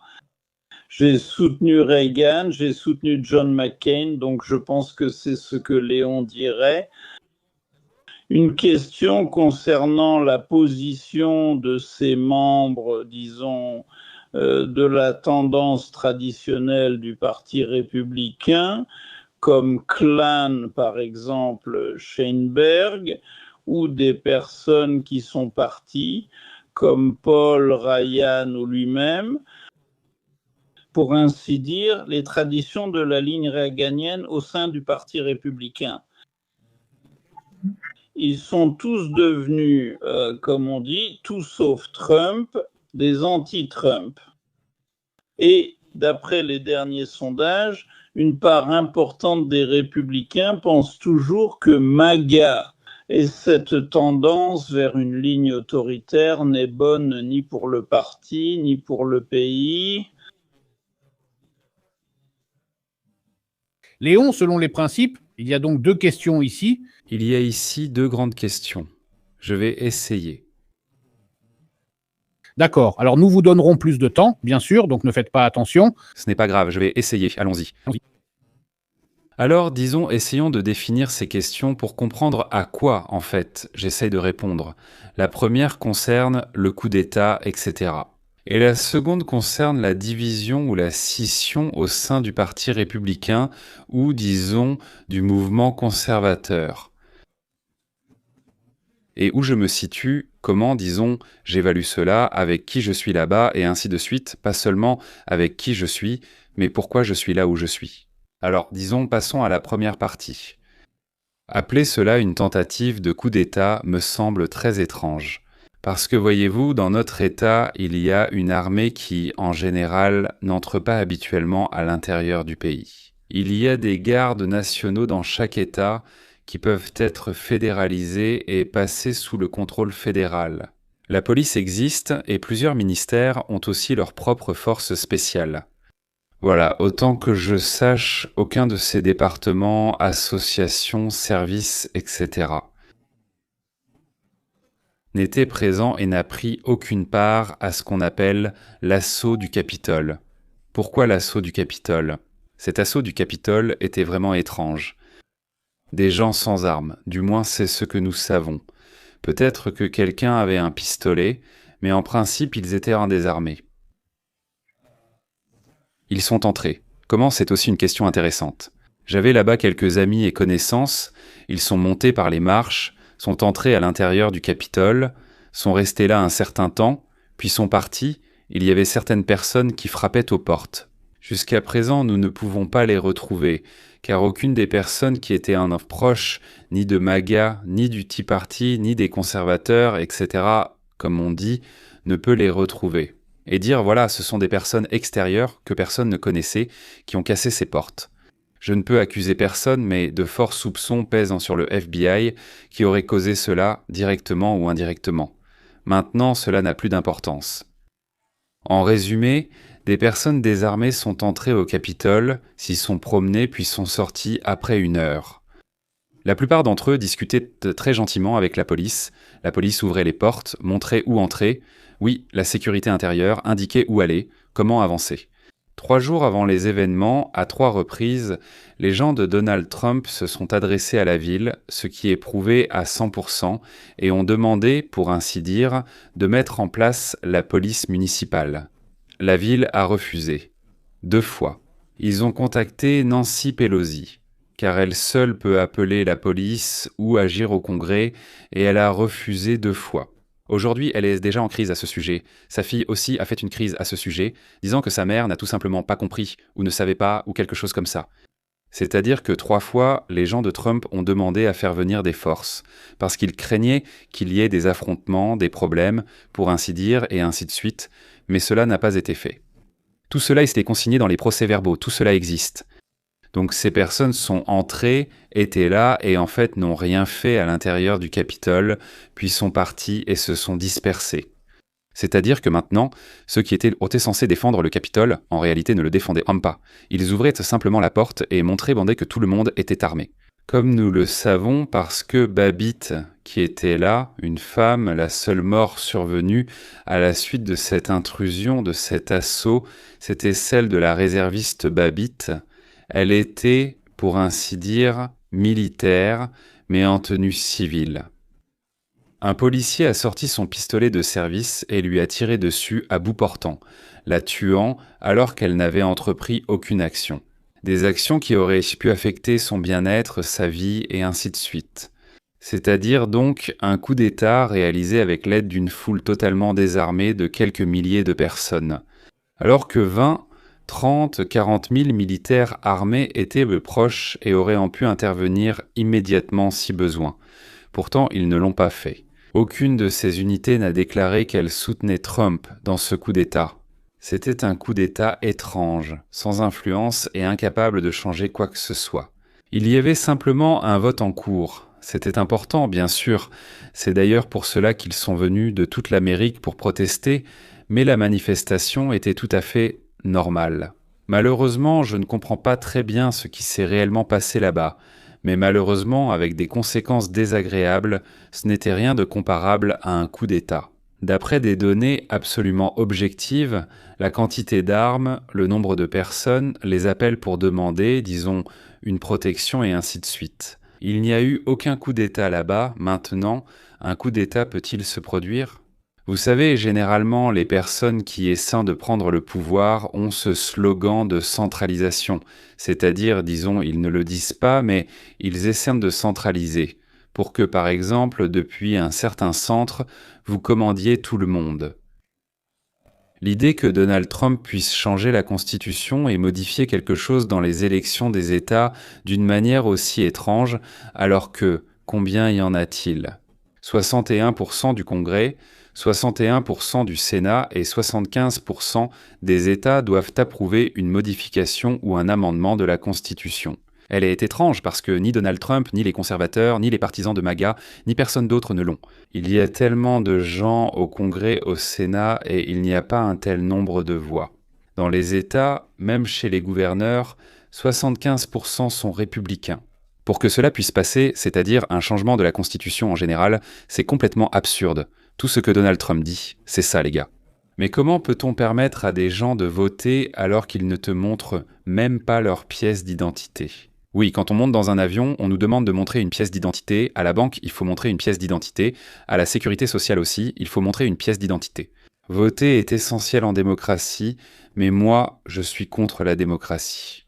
La plupart des gens à qui je parle ne comprennent pas la démocratie, c'est pourquoi ils la soutiennent. Ils ne la saisissent pas bien. Et, disons, ils disent que c'est la chose la plus importante que nous ayons. C'est le vote, oui, une fois tous les 4 ans, nous donnons nos voix, puis ces personnes que nous avons engagées agissent ensuite en notre nom. Alors, pourquoi ne peut-on pas montrer son identité là-bas, c'est-à-dire ouvrir la voie ? Combien de tromperies, je l'ignore, mais ouvrir la voie. D'ailleurs, jusqu'à présent, Hillary Clinton dit constamment qu'en 2016, il y a eu des tromperies, et que c'est pour cela qu'elle a perdu, et que ces tromperies ont été faites soit par Poutine, soit par Schmoutine. Peu importe. Maintenant, il y a au moins une dizaine de démocrates qui affirment qu'il y a eu des tromperies pendant les élections dans leurs États, dans leurs circonscriptions et ainsi de suite, et ils ne sont pas d'accord avec ce qui se passe. Et, pour ainsi dire, ils exigent qu'on leur donne la parole. En général, il est courant qu'une personne persuadée d'être élue, mais qui ne l'a pas été, juge cela impossible malgré les résultats. Et donc il y a eu une sorte de tromperie, de falsification et ainsi de suite. D'ailleurs, une énorme quantité de tromperie et de falsification est dissimulée. Donc en général, tout peut arriver maintenant, en ce qui concerne la deuxième partie, à propos du fait que Trump sera, comment cela a-t-il été formulé ? Qu'avez-vous demandé, pour être plus précis, vous parliez de la division des tournants. Et la division, oui, qui est-ce que je soutiens ? Et ainsi de suite. En fait, la question est que je pars d'une chose très simple. J'ai ma propre idée que j'ai développée au fil des années sur ce qui est bien et ce qui est mal, de mon point de vue. Ce qui est mal, c'est quand on me prend l'argent que j'ai gagné. Par exemple, j'ai trouvé comment soigner le cancer, j'ai créé ce médicament, il y a une file d'attente chez moi, je demande $1000 par dose, on me paie et je deviens milliardaire. Très vite, quelqu'un arrive et dit « Donne donc 60, 70, 81% de ça à quelqu'un. » À qui je demande ? Eh bien, à ceux qui n'ont pas d'argent. Pourquoi devrais-je donner ? Je n'étais pas d'accord, mais on me dit « Tu es un mauvais milliardaire ?» Je réponds « Vous veniez de prendre mon médicament et vous me remerciez. » Oui, maintenant vous voulez prendre 83% de cet argent. Dans la ville, 3 personnes fabriquent des chaussures, mais moi, je fais les plus belles et les moins chères. Tout le monde vient acheter chez moi, les autres font faillite et me demandent « donne la moitié, 60-70%. » C'est comme en Russie dans les années 90. Vous voyez le schéma? Oui, l'Amérique d'aujourd'hui. Voilà l'Amérique d'aujourd'hui. Le Congrès réunit 450 personnes qui décident combien d'argent ils vont me prendre. Quand je refuse, on me rappelle la démocratie et on me force à partager. Si je refuse encore, on me frappe à la tête. Alors je reste chez moi, arme à la main, et là on me tue si j'essaie de protéger mon argent pour qu'on ne me le vole pas. Voilà ce qui ne me plaît pas. Je pense en général qu'il faut vivre selon un certain principe. Ce principe, elle a été énoncé par un héros antique que j'apprécie, Rav Guilel, qui a vécu 100 ans avant Jésus-Christ. Il a dit « Ne fais pas aux autres ce que tu ne veux pas subir ». Eh bien, c'est la règle d'or, oui, dans chaque peuple, dans chaque culture, même Jésus-Christ l'a ensuite répété en la modifiant un peu. Personnellement, je préfère la version de Guilel. Donc, de mon point de vue, ce que fait Trump aujourd'hui rappelle de façon frappante justement la vie selon ce principe, quand il dit « Les gars, notre Amérique, notre pays ». Elle a vécu très longtemps sans voler l'argent de ceux qui produisent en quelque chose et qui le gagnent honnêtement, elle a vécu très longtemps ainsi. Selon le principe, collectons de l'argent ailleurs. Par exemple, si quelqu'un veut commercer avec nous, faisons-leur payer pour avoir le droit d'importer des marchandises chez nous. Eh bien, cela signifie même payer plus. Oui, nous allons payer plus. Mais au moins nous pourrons produire quelque chose chez nous et être compétitifs avec eux. Ils achèteront nos produits et notre situation ira mieux.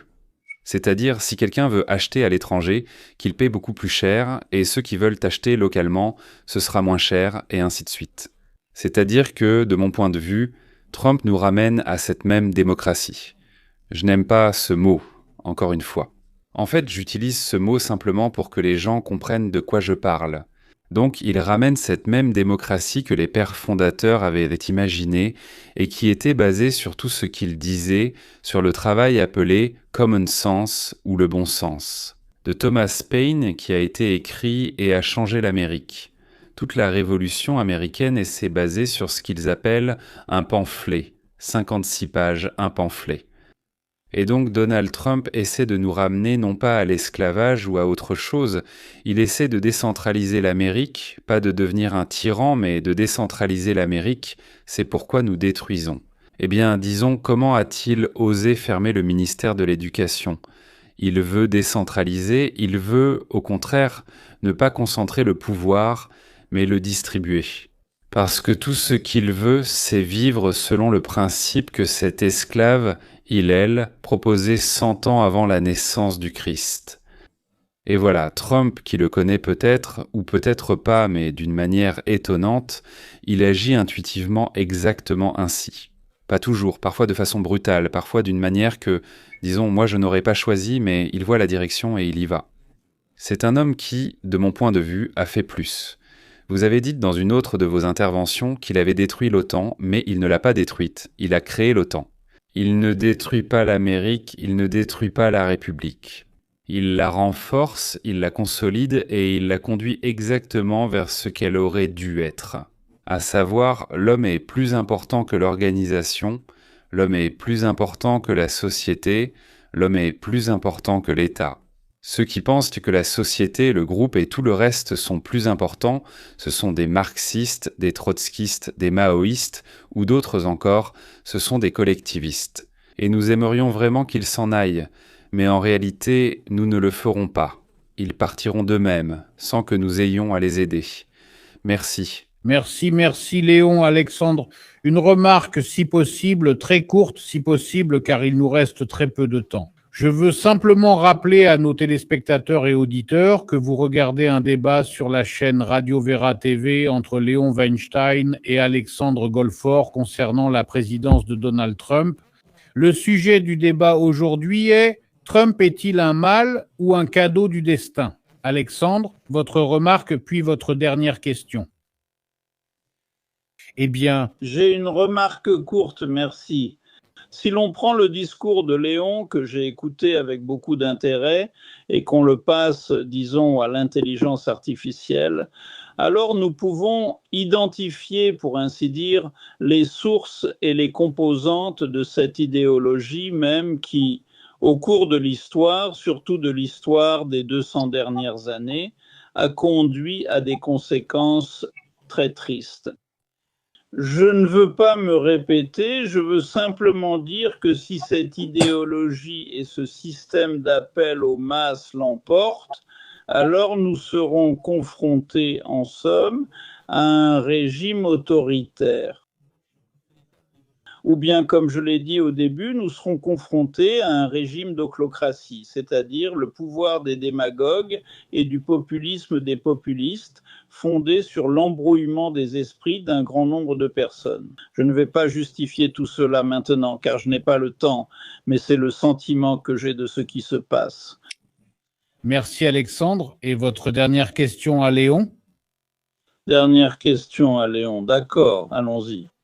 Dites-moi, comment auriez-vous réagi au fait qu'après être venu ici de l'Union soviétique, ah non, vous êtes venu d'Israël, tout comme moi d'ailleurs, mais ce n'est pas important quand vous vous êtes retrouvé ici. Alexandre, je vous prie de m'excuser. La question de Léon est en fait la dernière pour nous maintenant parce que vous aviez posé une double question. Je m'excuse, oui Léon, c'est ma faute. Donc oui, votre question est en réalité la dernière. Puis nous passerons à la discussion libre avec le temps restant. Oui, nous avons encore une discussion libre. On discute librement, mais seulement si le temps le permet. D'accord. Si je comprends bien, nous n'aurons le temps que pour, comme on dit, l'argument final, bien sûr. Ok, essayons quand même. Donc Donald Trump, en une seule année de son mandat, a attiré 18 000 milliards d'investissements dans l'industrie américaine. À titre de comparaison, sous Joe Biden, en 4 ans, seulement 1 000 milliards sont arrivés. Aux États-Unis, on construit des usines automobiles, des centres d'IA et de nouvelles centrales électriques sont pour les technologies de pointe. Les États-Unis utilisent la crypto-monnaie. Nous construisons un dôme de protection, similaire à celui d'Israël, mais doré, c'est-à-dire que chez nous, on aime maintenant ce qui est doré. Donc nous rattrapons l'avantage de la Chine dans la flotte. Disons qu'aux États-Unis, l'inflation diminue, les salaires augmentent, l'inflation diminue, les salaires augmentent de 100%. Je peux fournir toutes les données, mais cela prendrait trop de temps. Les droits de douane limitent l'importation de biens que les États-Unis doivent produire eux-mêmes, comme les terres rares, aimants ou antibiotiques. Si nous ne le faisons pas, la Chine nous privera des ressources essentielles à notre industrie militaire. Pensez-vous qu'avoir beaucoup d'emplois bien rémunérés pour les Américains est une bonne chose ou une mauvaise chose pour l'Amérique ? Pensez-vous que l'indépendance vis-à-vis de la Chine est une bonne chose ou une mauvaise chose pour l'Amérique ? Pensez-vous que se protéger contre les ennemis est une bonne chose ou une mauvaise chose pour l'Amérique ? Et si vous pensez que ce qui précède est bon pour l'Amérique, pourquoi n'en parlez-vous jamais dans vos discours ou interviews et passez votre temps à dire des choses désagréables ?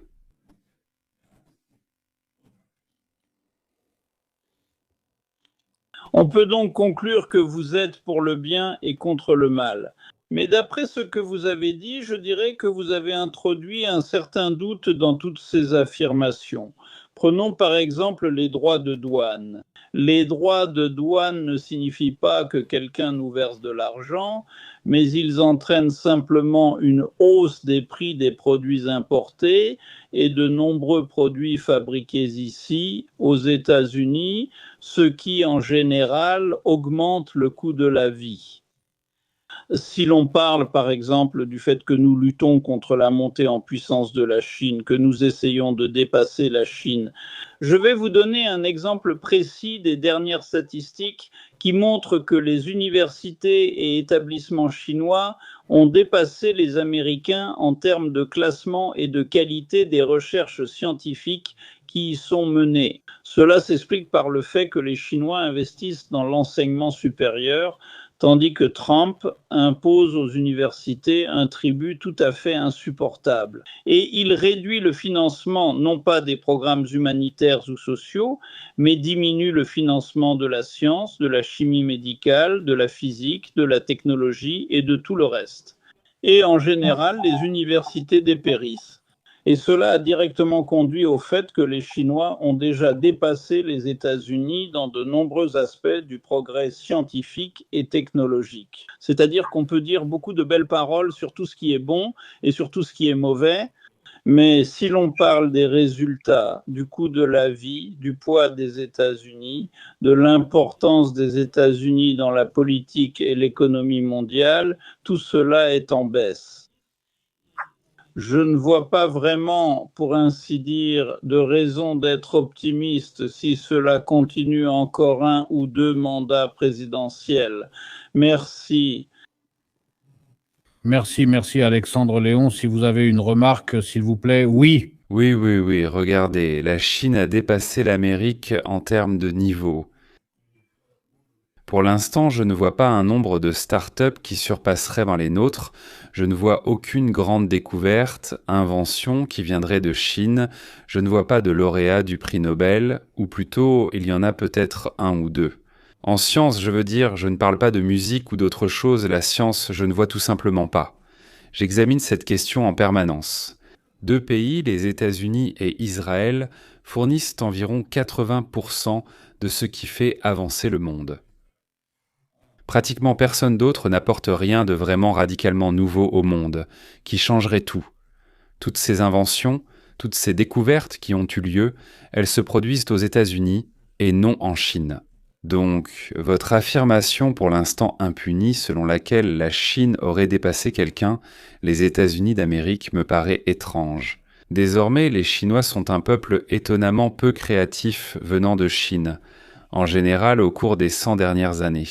Après la poudre à canon, le papier et d'autres inventions anciennes, peut-être héritées des Sumériens, il n'y a rien eu depuis. Depuis 200 ans après que Newton ait influencé la science occidentale, rien ne s'est passé en Chine. On ne peut pas dire « Regardez, il vénère quelqu'un ». Rien de tel peut être au temps de Confucius, mais pas maintenant. Pour les droits de douane, excusez-moi, mais vous raisonnez comme un étudiant de première année. Je soupçonne quand même que vous n'êtes pas économiste, parce que vous savez, il y a un certain Bastiat. Il y avait un grand homme, un auteur, qui a écrit une œuvre absolument marquante, intitulée « Ce qu'on voit et ce qu'on ne voit pas », et tout le monde devrait la lire. De la 5e classe de l'école aux académiciens.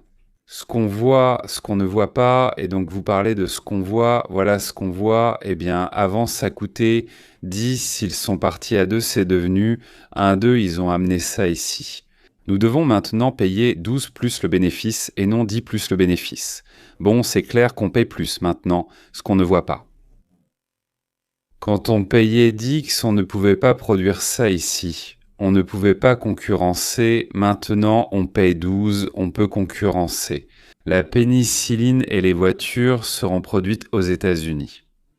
Parce qu'on a dit, les gars, si vous importez des voitures chez nous, on leur mettra 15 à 20% de droits de douane. Donc l'acier, nous avons restauré l'acier. Vous comprenez ce que cela signifie?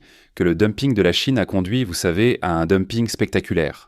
Oui, ça coûte 100 à produire et on nous le vendait à 97.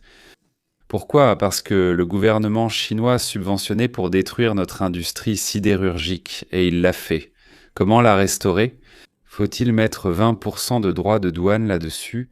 Qu'ils le veuillent ou non, 97 plus 20 reste plus cher que la production locale. L'an dernier, nous sommes devenus le 2e producteur mondial devant le Japon, la Chine restant première après avoir éliminé la concurrence. Et l'acier est indispensable. Comment rester sans acier? Comment rester sans tungstène? Comment rester sans antibiotiques? Oui, nous étoufferons demain. Sans terres rares, il nous est impossible de faire la guerre contre la Chine, car en plein conflit, nous en manquerions et ne pourrions pas riposter. Et eux, ils contrôlent tous ces métaux de terres rares. Alors, que faire? La taxe pour un étudiant de première année était de 10, maintenant elle est de 12. C'est plus, c'est un point. Et quand tu parles de sécurité nationale, de santé de la nation et tout ça, tu te rends soudain compte que ce 10 plus 2 égale 12, ça n'a aucun rapport avec le calcul. Donc, je m'excuse bien sûr, mais ce que Trump a dit, c'est vraiment une idée géniale. En général, il y a plusieurs inventions géniales. L'une d'elles, c'est l'assurance, la deuxième, c'est la taxe. Oui, ces choses-là peuvent nous amener à un état remarquable, nous, l'Amérique. Je ne parle pas du monde entier en ce moment. De ce qui se passe au Honduras, il y a des Honduras, pardonnez-moi, ce n'est pas mon affaire. De même, ce qui arrive en Ukraine ne me concerne pas vraiment. Je peux compatir, envoyer de l'argent, collecter pour des casques ou des gilets pare-balles, ce que j'ai fait, et crier. Au fond, cela ne me concerne pas, car je n'enverrai pas mon petit-fils se battre là-bas. Oui, vous voyez la différence, j'enverrai pour l'Amérique, mais là-bas, non, ce n'est pas mon affaire. Donc, si on regarde tout cela sans avoir lu Bastiat, sans comprendre cette situation où il y a quelque chose que nous voyons, et 1000 fois plus de choses que nous ne voyons pas. Si tu ne penses pas de façon critique, je ne veux offenser personne, mais j'ai des problèmes avec la musique. Oui, bon, je n'entends pas la musique, oui, j'aime la musique classique, mais je ne l'entends pas. Comme mon voisin dit, le second violon a raté, et moi je fais « Quoi ? Et moi je n'ai même pas compris que le second violon jouait du tout. Oui, donc voilà, ce sont des choses différentes. Moi, en comprenant un peu la couche la plus superficielle, en comprenant un peu l'économie politique et l'économie. Je trouve ce que fait Trump génial, et si d'autres ne comprennent pas, tant pis. Je ne comprends pas comment fonctionne un réfrigérateur, mais je le jure, je sais. Je mets un pot de mayonnaise, je ferme, il devient froid, puis redevient normal en le sortant. Je me fiche du fonctionnement. C'est pareil car les zones de Lila ignorent le fonctionnement des droits de douane, mais ceci nous apporte travail et sécurité. Merci Léon, merci Alexandre. J'ai bien peur qu'il ne nous reste plus de temps. Je dois juste vous poser une question. Personne n'a réussi à convaincre l'autre, semble-t-il. Non, cette conversation n'est pas faite pour que nous nous convainquions l'un l'autre, mais pour convaincre ou persuader quelqu'un qui écoute. Oui, vous l'avez très bien dit. Oui, je veux d'abord vous remercier d'avoir accepté et d'avoir participé. Parce que, eh bien, disons-le ainsi, ce sont quand même des débats. Certains n'aiment pas trop ça, certains essaient d'éviter cela. Mais je vous remercie énormément pour le fait que... Si on nous donne la parole... Eh bien, allons-y, si nous avons le temps, parce qu'il nous reste, il nous reste en fait 10 minutes, alors allons-y. Mais j'ai juste une énorme demande, vraiment, respectons strictement le règlement, faisons même probablement 5 minutes chacun. Si cela ne vous dérange pas... Tout simplement parfait, puisque... Merci, allons-y, oui. La dernière fois, Alexandre a commencé et était moins à l'aise. On peut dire que j'avais déjà du matériel quand j'ai commencé à parler. Eh bien, allons-y, je peux le dire comme ça, allons-y. Alexandre n'a pas d'objection ? Allons-y, oui, non, c'est un avantage. Il sera le dernier, conclura. Le point final lui reviendra. Toute la propagande d'aujourd'hui est basée sur une simple expérience menée au début des années 50 par un certain Salomon H. On montrait aux gens des lignes et ils devaient dire à voix haute laquelle des trois correspondait au modèle. Dans le groupe, il y avait toujours un vrai sujet qui ne le savait pas. Et plusieurs complices, généralement 9 complices, et, pour ainsi dire, un vrai sujet. Et il était placé en dernier. Donc il commençait, selon un accord préalable, à donner délibérément une réponse manifestement incorrecte. Mais le même contrôle a montré que, seuls, les gens répondaient correctement dans presque 99% des cas. C'est-à-dire que lorsqu'il n'y avait personne, ils regardaient simplement cela et répondaient correctement. Mais lorsque tout le monde autour d'eux commençait à donner en chœur une mauvaise réponse, environ 75% des sujets suivaient toutefois le groupe et répétaient délibérément l'erreur, même s'ils voyaient que c'était faux. Dans les expériences suivantes, où ce phénomène est appelé conformisme, le niveau de conformisme diminuait fortement.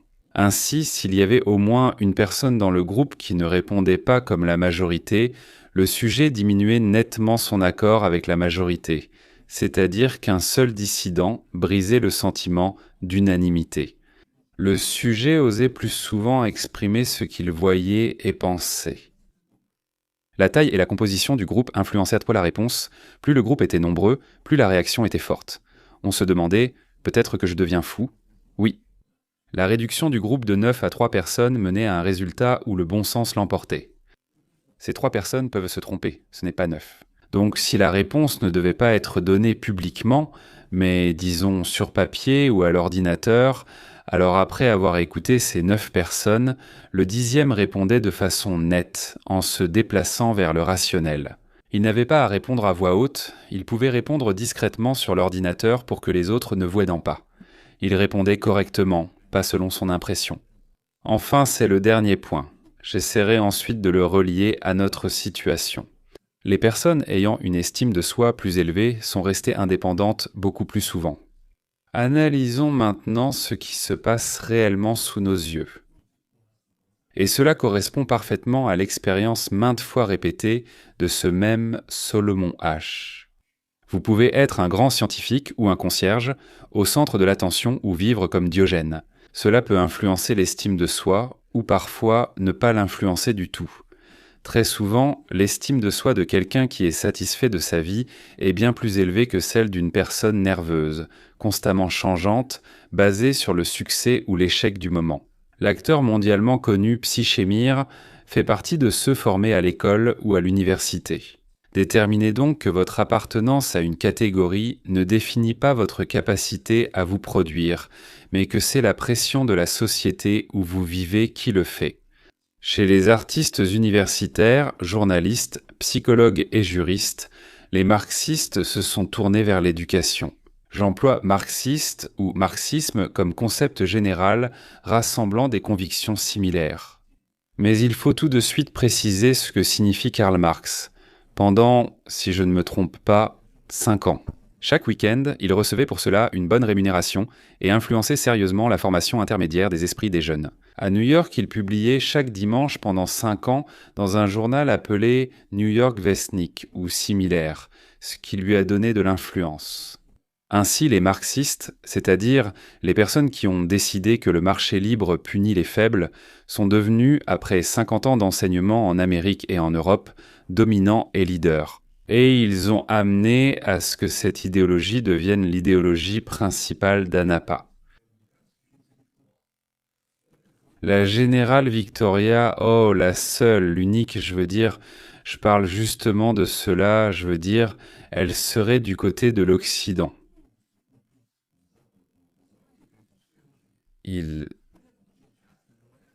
C'est lié à la pensée critique et à la capacité de tirer des conclusions, naturellement. Lys retient et ne questionne pas sans analyser. Un grand nombre de nos compatriotes, arrivés dans le nouvel environnement, ont commencé à essayer de s'y intégrer et, pour ainsi dire, à changer de couleur. Nous savons très bien le faire, ce que nous avons prouvé pendant des siècles. C'est pourquoi, même sans avoir étudié dans des universités américaines ou européennes, un grand nombre de ceux qui sont venus avec nous de l'Union soviétique ou d'autres pays, dans lesquels nous avons eu l'occasion de ressentir. Alors, qu'est-ce que le collectivisme ? Néanmoins, nous avons complètement mis de côté cette expérience afin de devenir une partie de la nouvelle société. De plus cette société était éduquée et humaniste, plus elle était de gauche et, comme je le dis, marxiste. L'apprentissage que, donc, un pas à gauche, un pas à droite, je parle bien sûr idéologiquement, mène naturellement à l'ostracisme. On te rejette aussitôt de la communication et de la vie. Tu perds la chance d'atteindre ce que tu vises dans la nouvelle société. C'est-à-dire que beaucoup d'entre nous ont commencé à se comporter ainsi, puis en se justifiant, à penser que voilà, la nouvelle société, pour en faire partie, il faut penser de cette façon. Je ne dis pas que tout le monde ment. Non, ils ont peut-être raison, puis ils comprennent qu'il faut agir d'une certaine manière, et ensuite ils se persuadent que c'est le bon ressenti et la bonne action. Dans le cas des républicains conservateurs, là, Donald Trump, en tant que figure collective, au lieu de ce dont parle la société humanitaire, dit que tout cela est horrible. Les gauchistes ou la gauche ne se désignent pas ainsi eux-mêmes, conformément au principe de Solomon H lorsque 9 personnes les entourent. Et d'ailleurs, les illusions qu'ils veulent, donc les gens avec qui ils veulent être amis, travailler, avec qui ils veulent obtenir quelque chose dont ils rêvèrent. Voilà, ils considèrent que c'est la seule conclusion correcte et la vision du monde qu'ils doivent suivre. C'est justement ce collectivisme-là dont ils se sont justement enfuis en Union soviétique. Ces personnes détestent ceux qui n'ont pas trahi leurs principes, même au détriment peut-être de leur propre bien-être. Agir seulement selon la morale et la logique a toujours suscité la fureur des conformistes. Je termine maintenant ce qu'on appelle le syndrome de la haine envers Trump. En réalité, ce sont les conséquences, disons, du fait que lorsque les gens se persuadent que la seule voie possible est le conformisme, ils détestent férocement ceux qui préfèrent de l'honnêteté à l'opportunisme. Je ne veux pas que vous pensiez que j'accuse qui que ce soit. Les moustiques piquent pour certaines personnes, pas d'autres, et cela ne rend personne meilleur. 100 personnes peuvent attraper une maladie comme la grippe, et la 101e non, c'est juste que son organisme fonctionne différemment. Parfois c'est une question de chance, parfois non. Ce n'est pas possible. Une personne qui voit qu'un trait est plus long qu'un autre, mais qui ne peut pas se forcer à dire la vérité, ne peut pas regarder. Elle ne devient pas furieuse parce qu'il y a quelqu'un à côté qui dit ce qu'il voit. Nous ne pouvons pas nous disputer, car une partie de la société en déteste une autre, qui méprise ceux ayant vendu leur âme. En plus, voici. Ces personnes incapables de rester dans une dispute lorsqu'elles constatent que leurs propos ne sont que des émotions sans preuve. C'est pourquoi ils s'enfuient ou commencent à avancer des arguments émotionnels qui n'en sont pas vraiment. Il y a aussi, en plus de cela, des personnes qui servent simplement pour de l'argent ou pour quelque chose qu'elles reçoivent en échange de ce service. C'est pourquoi, selon moi, cette personne dit des choses totalement illogiques et contraires au bon sens. Comment peut-on appartenir à un mouvement, changer de sexe, ou dire qu'une personne en bonne santé, c'est un homme de 2 mètres ? S'il se considère fille, il peut accéder aux douches avec des filles de 15 ans ou jouer dans une équipe ou boxer féminine. Ou affirmer qu'il est interdit de privilégier les blancs à l'université car c'est du racisme, mais qu'il faut favoriser les noirs ou ceux obsédés sexuellement, parce qu'ils ont des relations sexuelles avec leur propre sexe, pas le sexe opposé. Tous ceux qui aujourd'hui crient que Donald Trump est horrible, qu'il est nuisible pour les États-Unis, pour l'Amérique, pour le monde, malheureusement, ils sont entrés, ou plutôt, ils sont malheureusement tombés dans cet état psychologique où la logique ne fonctionne plus depuis longtemps. Pourtant, ils peuvent être instruits ou intellectuels. Mais malheureusement, c'est justement ce test qui se passe chez nous, à savoir qu'il n'y a pas de logique. Nous ne répondons pas avec des chiffres, nous ne répondons pas avec des faits, nous répondons et parlons uniquement avec des émotions, et nous rejetons tout le reste. Non, ce n'est pas encore arrivé aujourd'hui, mais cela arrivera. Pourquoi parler de Cassandre ? Nous ne sommes pas des Cassandres. En 1900, on avait une idée, puis la Première Guerre mondiale en 1920 a tout changé. Nous ne pouvons pas prévoir ni supposer. Dieu décide là-bas, n'est-ce pas ? C'est pourquoi je veux dire que, malheureusement, à mon grand regret, toutes mes disputes avec. Et pourquoi cela m'irrite-t-il autant ? Et j'ai envie de crier pourquoi ? Quoi ? Comment ? Parce qu'il n'y a aucun dialogue normal avec ce côté-là. Et ça ne marche pas parce qu'un côté a des faits, des chiffres, des comparaisons, et l'autre côté dit « mais cela va forcément mener à quelque chose d'horrible ». Voilà, j'ai tout terminé. Merci Léon. Alexandre, votre dernier mot de conclusion. Eh bien, je comprends que le temps est écoulé, donc... Vous avez 5 minutes, néanmoins, vous les avez. Mais la seule chose que je peux dire, c'est que tout ce que nous avons entendu au cours des 5 dernières minutes, dans ce monologue et ce sermon, tout cela peut être interprété dans l'autre sens. Et l'expérience de Salomon H s'applique tout autant aux habitants de cette même bulle dans laquelle se trouve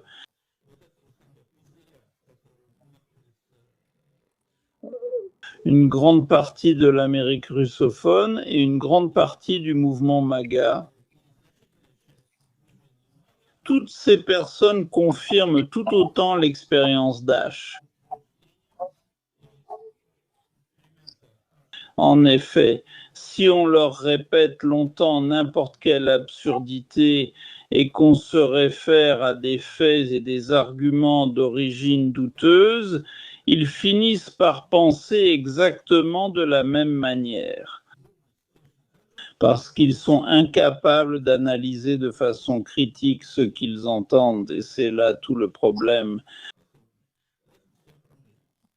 C'est pourquoi je prendrai simplement le mot et je répéterai tout ce que Léon vient de dire, en retournant la rhétorique dans le sens opposé. C'est pourquoi je pense qu'un accord ici est impossible.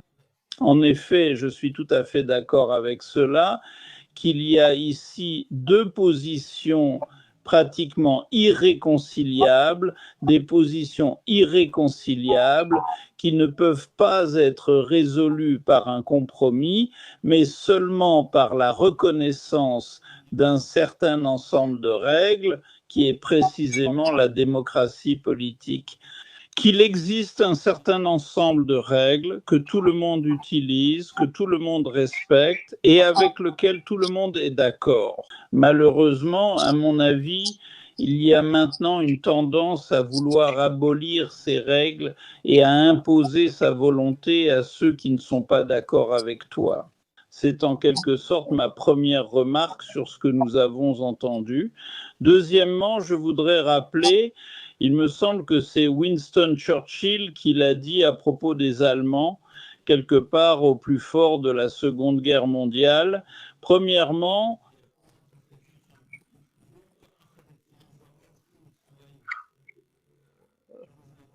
que ce n'est pas correct.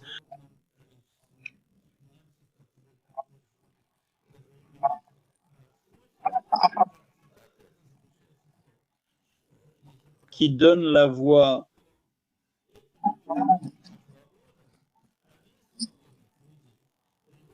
de manière compétente. Et voilà, même si je suis sûr que Léon retournera exactement cette même citation à l'inverse et me la renverra, mais quoi qu'il en soit, dans ma vision du monde, nous sommes actuellement confrontés au danger que des gens qui n'ont pas besoin de liberté et que la vue de personnes libres exaspère. Que le fait que nous tombions sous leur contrôle dans les prochaines années, avec toutes les conséquences qui en découlent, puisse devenir une réalité, c'est sans doute tout ce que je voulais dire. Merci beaucoup Alexandre et Léon pour votre temps et votre participation à nos débats. Je pense que le débat a été réussi, donc encore une fois, merci à vous. Et jusqu'à nos prochaines rencontres, j'espère, peut-être déjà en dehors du cadre des débats, mais simplement, disons, lors de conversations communes. Merci encore, tous mes vœux de bonheur et que Dieu protège l'Amérique. Et le Canada aussi. Voilà, c'est tout. J'espère que vous avez pris du plaisir, mais le plus important, c'est que certaines choses vous sont devenues plus claires. J'espère vraiment que dans ce processus, j'ai joué un rôle positif. Et j'ai deux questions pour vous, oui, probablement deux questions. La première, trouvez-vous intéressant ces débats, ces disputes, ces discussions ? En vérité, j'ai peur qu'après cela, plus personne ne veuille discuter avec moi. Cela m'est déjà arrivé plusieurs fois. Puis les gens oublient au bout d'un an ou deux, et ensuite ce genre de désagrément m'arrive à nouveau, il me semble. Il s'avère qu'ils n'ont aucun argument, à part des éclats émotionnels. Mais encore une fois, chacun fait pareil. Peut-être penserez-vous que j'ai mal agi là-bas, donc, pour ainsi dire, je m'excuse pour cette remarque. Et voici la deuxième question.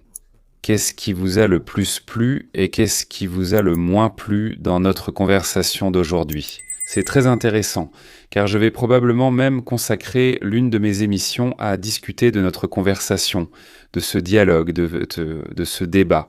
Je ne sais pas comment l'appeler, peut-être un massacre des innocents. Peut-être, et j'utiliserai certainement vos commentaires, alors écrivez, mais pas trop long, je ne lis pas les longs messages, assez clairs pour que je comprenne. Très bien, au revoir et à la prochaine.